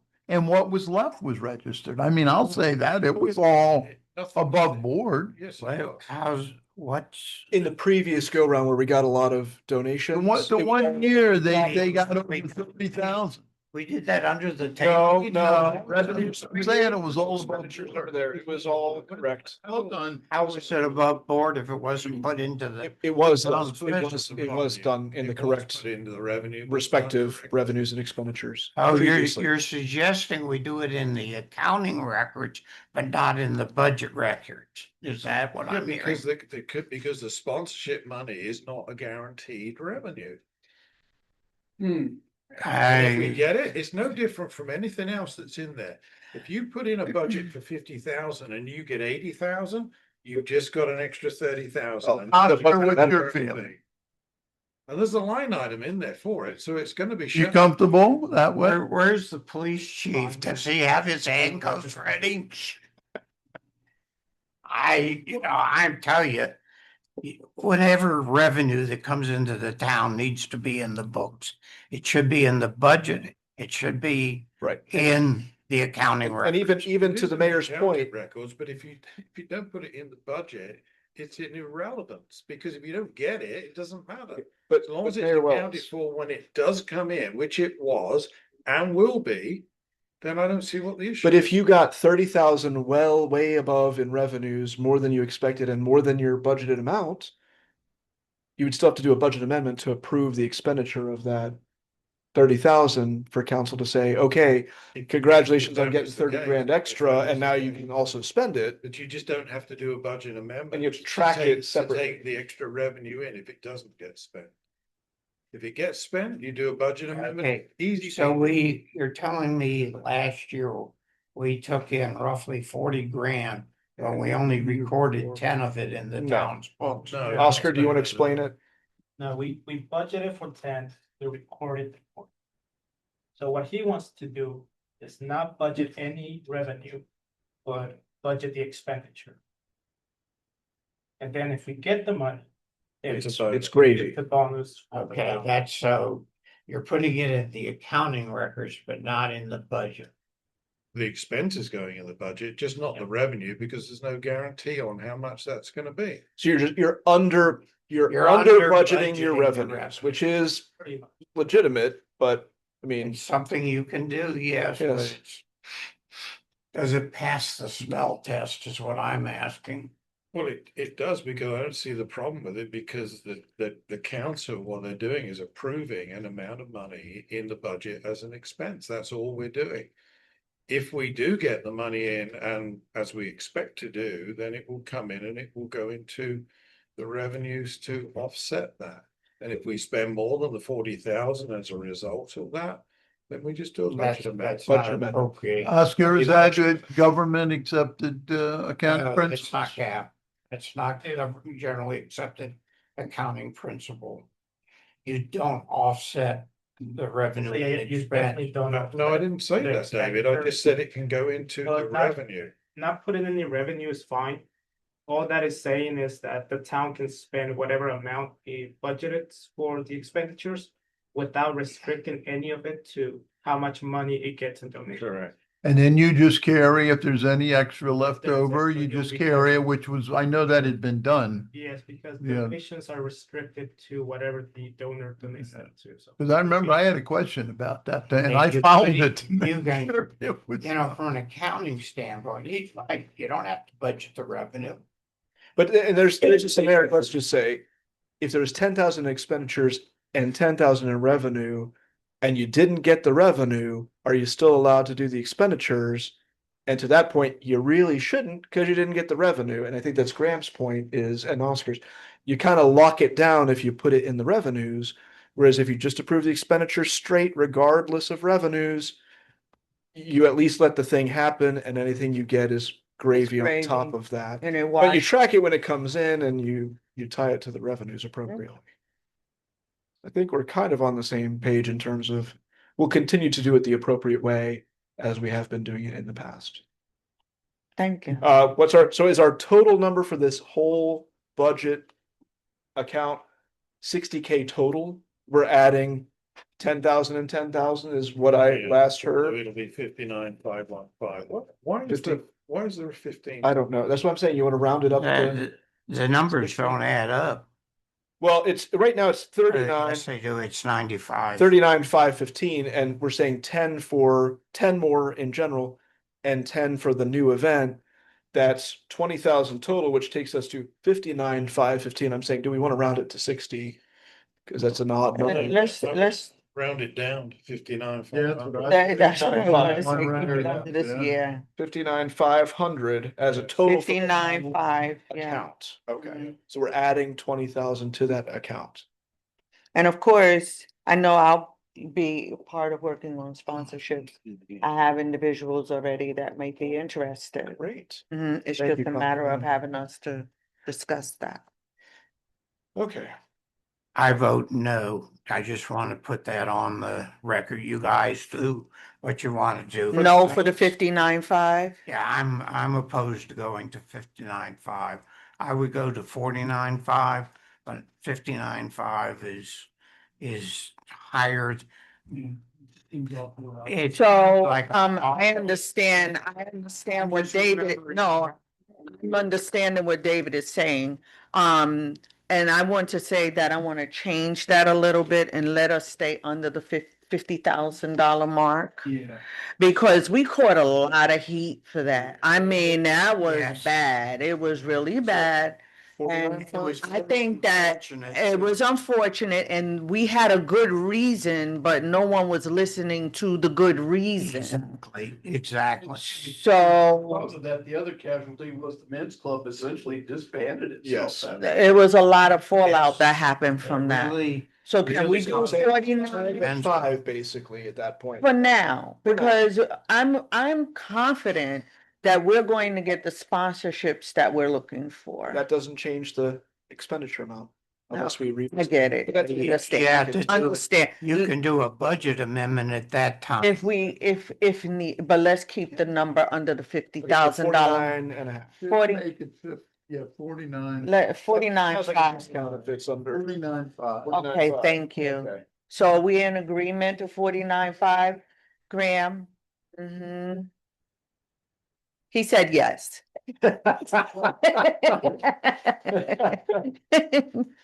I mean, Okay. I agree. I just think the last thing, there was a whole nother circumstance and that entirely different thing.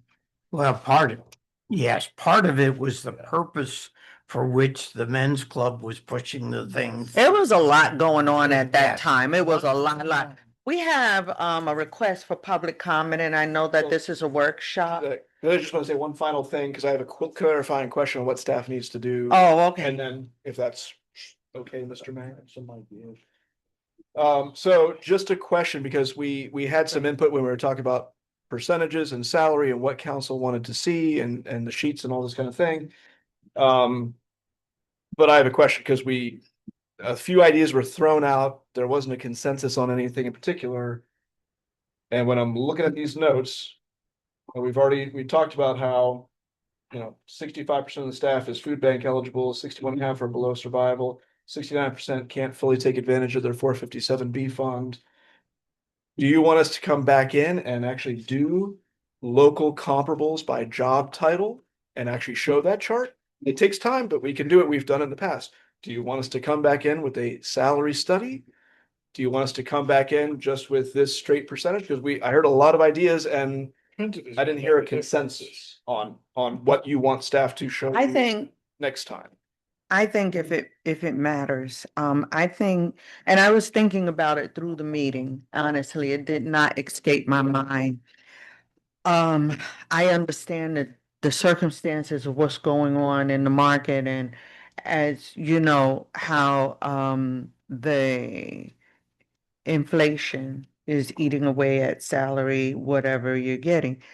I do want to be truthful and transparent that 8% is high for right now because that's not what the average of most of us, like, okay, I understand I came from a union background, whereas it was contractual increases that would add up to 8 or 10% over a 3 or 4 year period. What I would like to suggest is that if you can come back with, even though what I got as a CPI was 4%, that's what I saw last night, 4%. But I got 4%. And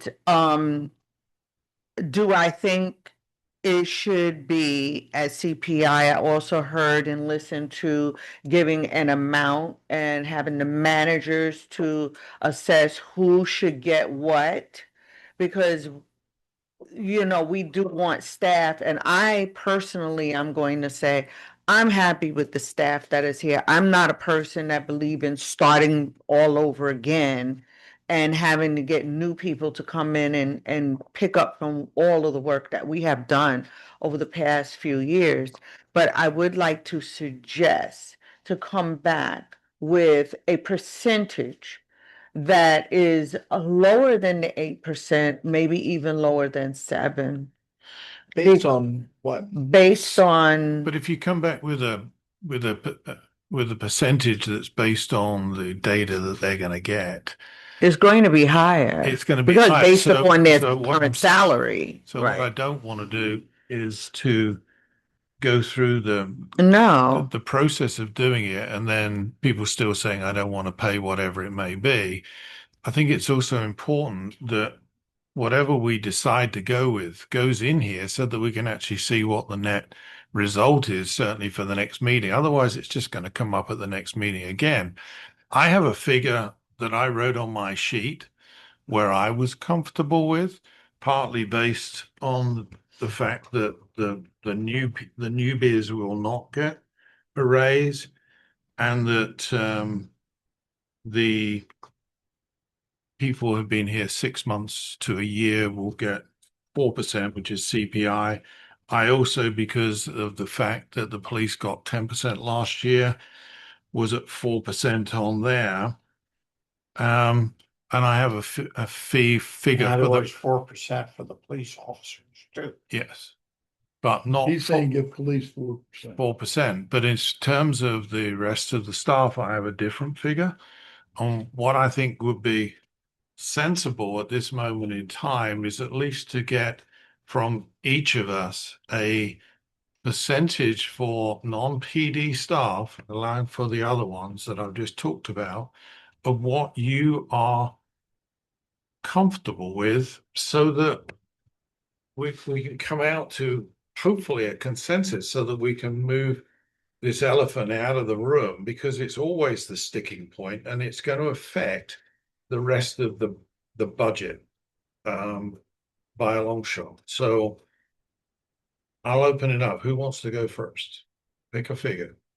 6. And sorry, we're doing this figure-based rather than any kind of methodology? Yes. So what I'm saying is you take a figure, because what I'm saying is, Sean, you can come back with a methodology that says everybody should get 12%, but you're not going to get 12%.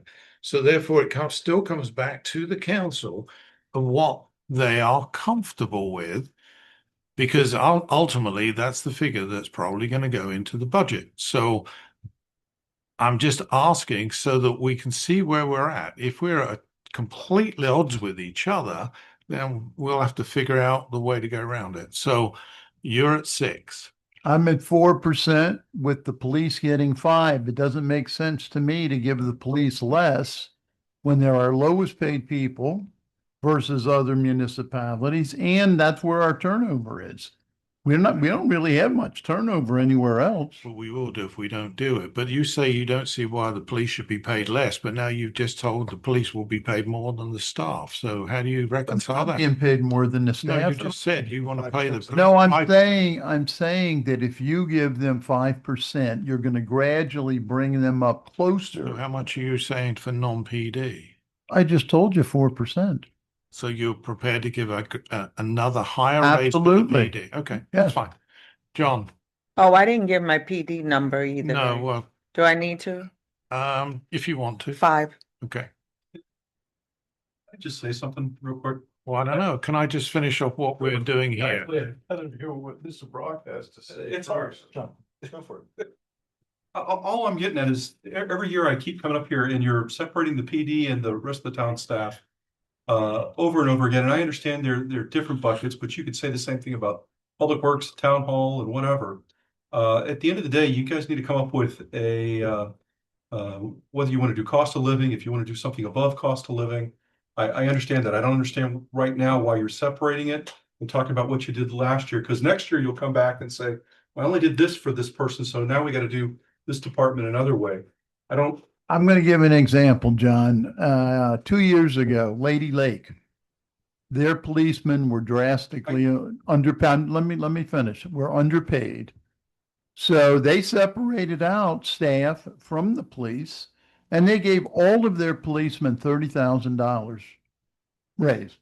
And they don't have a problem anymore. People get that I made the argument last year to give them a higher raise last year. I'm not intimating that you don't feel differently about, that's not what I meant.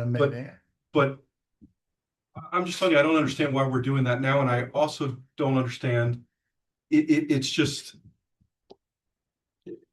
okay. But Anyway. I hear what you're saying, so maybe we should have given them a higher raise last year. Well, they got 10 when everybody else got 3, so I'm not sure where that is. But anyway, can I just finish this? Because, I'm going somewhere with it, hopefully. John? 8 across the board. David? I think everybody, to include the police, should get a 4% COLA increase. Then on top of that, we add a 2% of payroll bonus program that can be distributed in the manner in which the town manager desires among the employees. If he wants to give somebody 4% increase, that's fine, as long as he stays in the 2% overall. So CPI plus a 2% distributable. Yes. To be distributed at the discretion of the Right, the so directors. somebody may make it 0, somebody else may get 4. So I'll amend mine to a 4 and 4. Well, say that to yeah, me but hang again. on, Wait a hang on. minute. The purpose of mine was to say that they will get the COLA. So it's only the 2% that, so somebody may get 4, somebody may get 8, and somebody gets All 6. the payroll costs will go up 6%. 6%. So So you're at 6. Oh, wait. I would like that repeated about the 4 and 4 and the COLA and the So 2%. Everybody gets 4%. We'll call it COLA. Across for the moment. board, Across the okay. board, with the exception of newbies. That's people who have only been Okay. here less than 6 months. Less than 6 months. Outside of that, we know that the people 6 months to a year are just going to get COLA, so they get 4%, and that can be put into the budget. Then for everybody else that's been here more than a year, everybody gets COLA, and then there's a further 2%, so call it 4%. There's a further 2% that's going to be distributed at the discretion of the directors alongside of Sean. I would make it the town manager. Okay, that's right. Okay. But obviously the reason I say about the directors is because the directors know their people more, as does the police chief, as to work, but they can do it in They conjunction. perfectly can provide advice Okay. to the town manager. It'll work, we can work that, because I'm leaning your way, but we can work that. Yeah, But anyway. I'll change mine to what you had said, which is the 4 and 2. Yeah. Yeah. Okay, so I have down 6 on mine, but that exactly the way that you have just outlined it. So we have a 4-person consensus, and I don't think, well, I'm not going to speak for Tim, but probably I'm sure Tim's not going to lose any sleep over the increase of 1% police and 2% to the staff. So are we good with giving the town manager and obviously the finance manager the opportunity to refresh the budget with that alongside of the other? And by the way, I'm talking about everybody is eligible for the 2% to include the police department. Oh, yeah. Yeah, we got that. I would still be against that, but I'm outvoted, so we'll move forward. Right, but I wanted to try and ensure, and I get what you're saying about bringing it to the town manager. What I wanted to try to do is to say that inside of a department like Morgan's people, that he gets the 6% within there, and that is distributed there the same as Sean will have with the different departments that he's got, the library, etc., so that you're not robbing Peter to pay Paul. In other words, everybody in public works gets 5% because you want to give a higher amount to other sections. I'd like that 6% to be held in each department. And each department's at 6% is what you're suggesting. Yes. Total. Now, I know that's probably difficult with the library because you've only got one person in there, but you know. Oh, it just sets that as the default. And that also includes the town manager, because obviously he's put in his at 4.25, but that is, he said, is a baseline figure, so he enjoys that at 6%. And if he wants to give himself 8 and John 2, that's again. Now, the his decision. 4.25, it was contractually required, Yeah, right? it gets contractual. That's It's the based on minimum. the CPI. It's a minimum guarantee of CPI or 3%, whichever is. And I thought contractually you were CPI, and that's it. No, Unless that's a unless minimum. it's- That's a minimum. That's a floor. That's a minimum guarantee to not be forgotten in a You given can always budget give year. more than what the contract says. Right. So could we, Can't do could we that. actually say then CPI plus the 2%? The CPI Well- is running a 4.2, and I'll bet you it's gonna be up in June. Well, yeah, but if you look at May, it's at 4.2, and in April it was 3.8. So that's why I evened it out at 4%. Also come down. It's Plus gonna the keep fact- coming down though, I think. Plus the fact I would rather let's just say 4% plus the extra 2 and be done with it, and then there's no ambiguity about what needs to go into the budget. Because we're going to need that net figure come the next meeting. So, and we usually, just so you know, we usually do the BLS.gov calculator. We usually look at June to June for when we're trying to come up with, what the actual operational CPI is. June is not yet published, so May to May is 4.25. So again, just to be clear, so we are not looking at the local comparables, we're not updating that list, we're not considering a salary study. No, you guys have a lot of work. You guys have a lot. He'd find the time to do it, but frankly, if it comes out at a higher figure and you guys are not going to approve it, then it's all a waste of time. So I that's think what I've that the done 4 with and what I've 2 is done. good. So if you're not going to And approve leave it- 8, then I'm pretty sure the salary study is going to come out at least that. Oh, it'd be higher. So Or I would just maybe go with higher. the 4 plus 2. And then we'll look to always increase it in the next year. Well, we said that last year, if people can hold on a year or two and Well, we've lost some of those in people. fairness, Sean, last year you got 3 and this year you got 6. So you've doubled it. I'm just saying, I can see residents not being happy with it. Well, at the end of the day, not everybody's going to be happy about everything, but at the end of the day, it's this council that has to balance the budget and make everything work.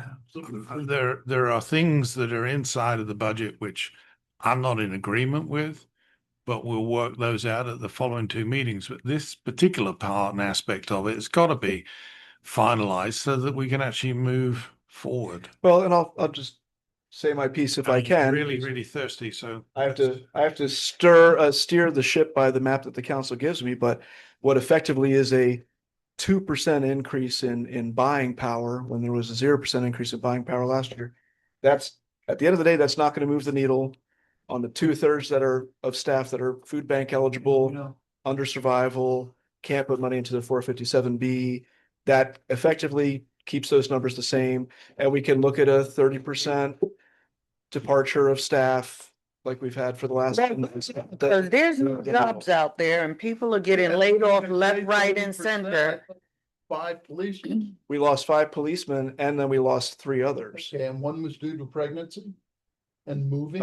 But we don't look at the reasons why people leave, but that was, Well, I wouldn't Well, add that to. what he's saying is, but that's people that we have to, we hired people based on the pool of applicants we had. but it wasn't due to money is what Tim is saying. Well- Now with Hannah, it was to do with money if she'd And been it was paid, due to- Yeah. and that's unfortunate. Now we got to replace her. But anyway, is there anything else? Yes, you- there is something else. We had 2 public comments that if they're asking if they can Yeah. please speak for a moment.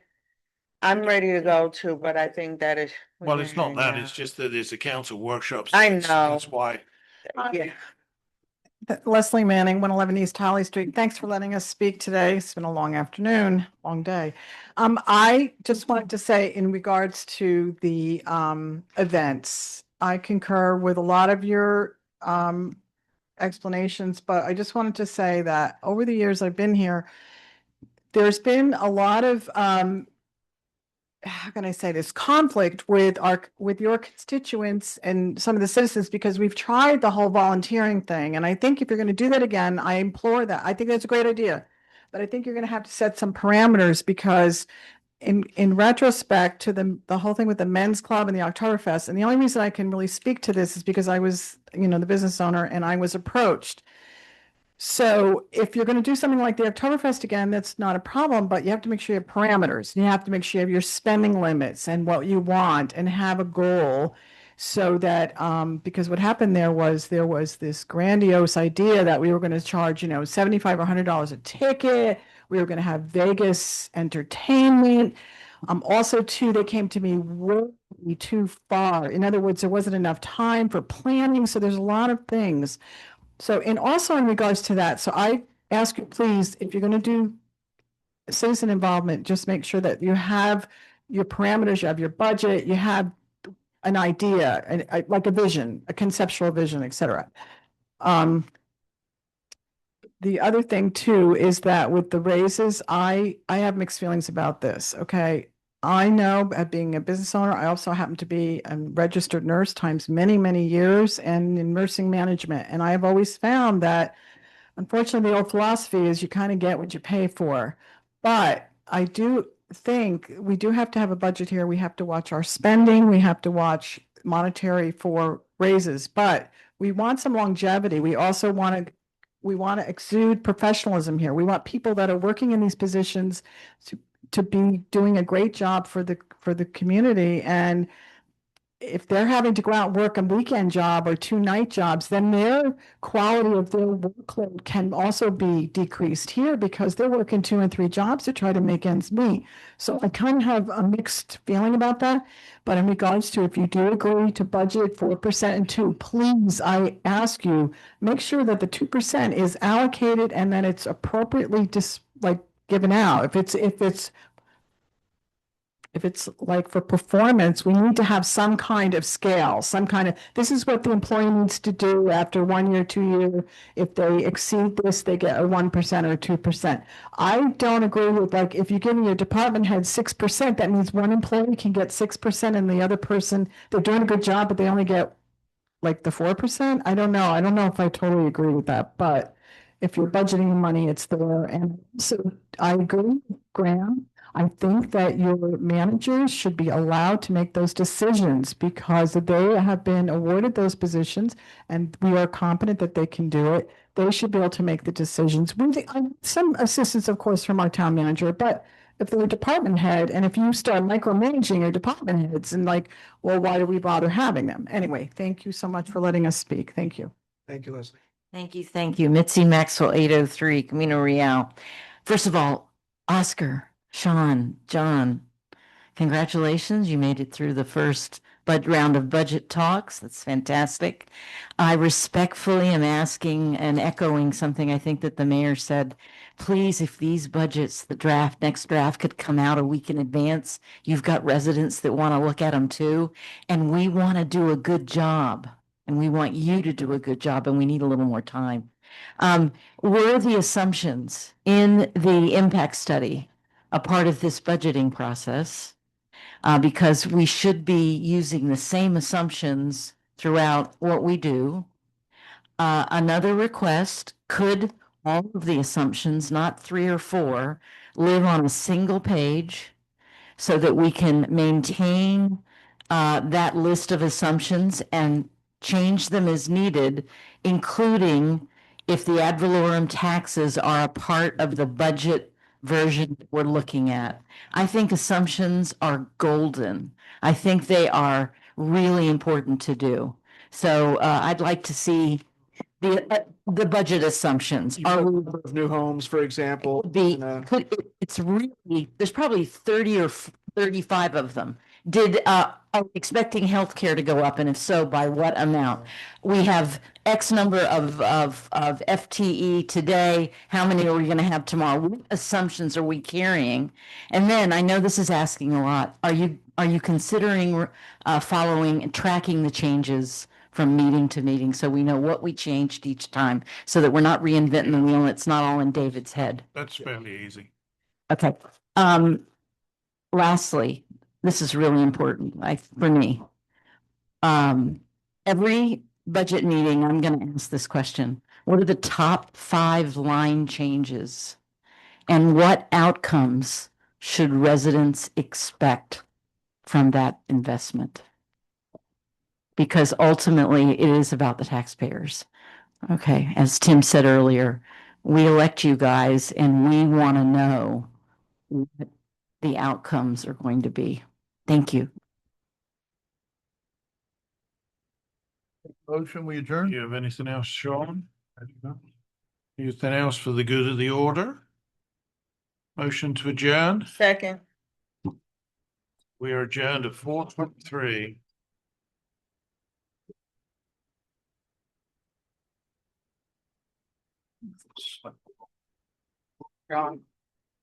Sean, do you have a minute? Okay.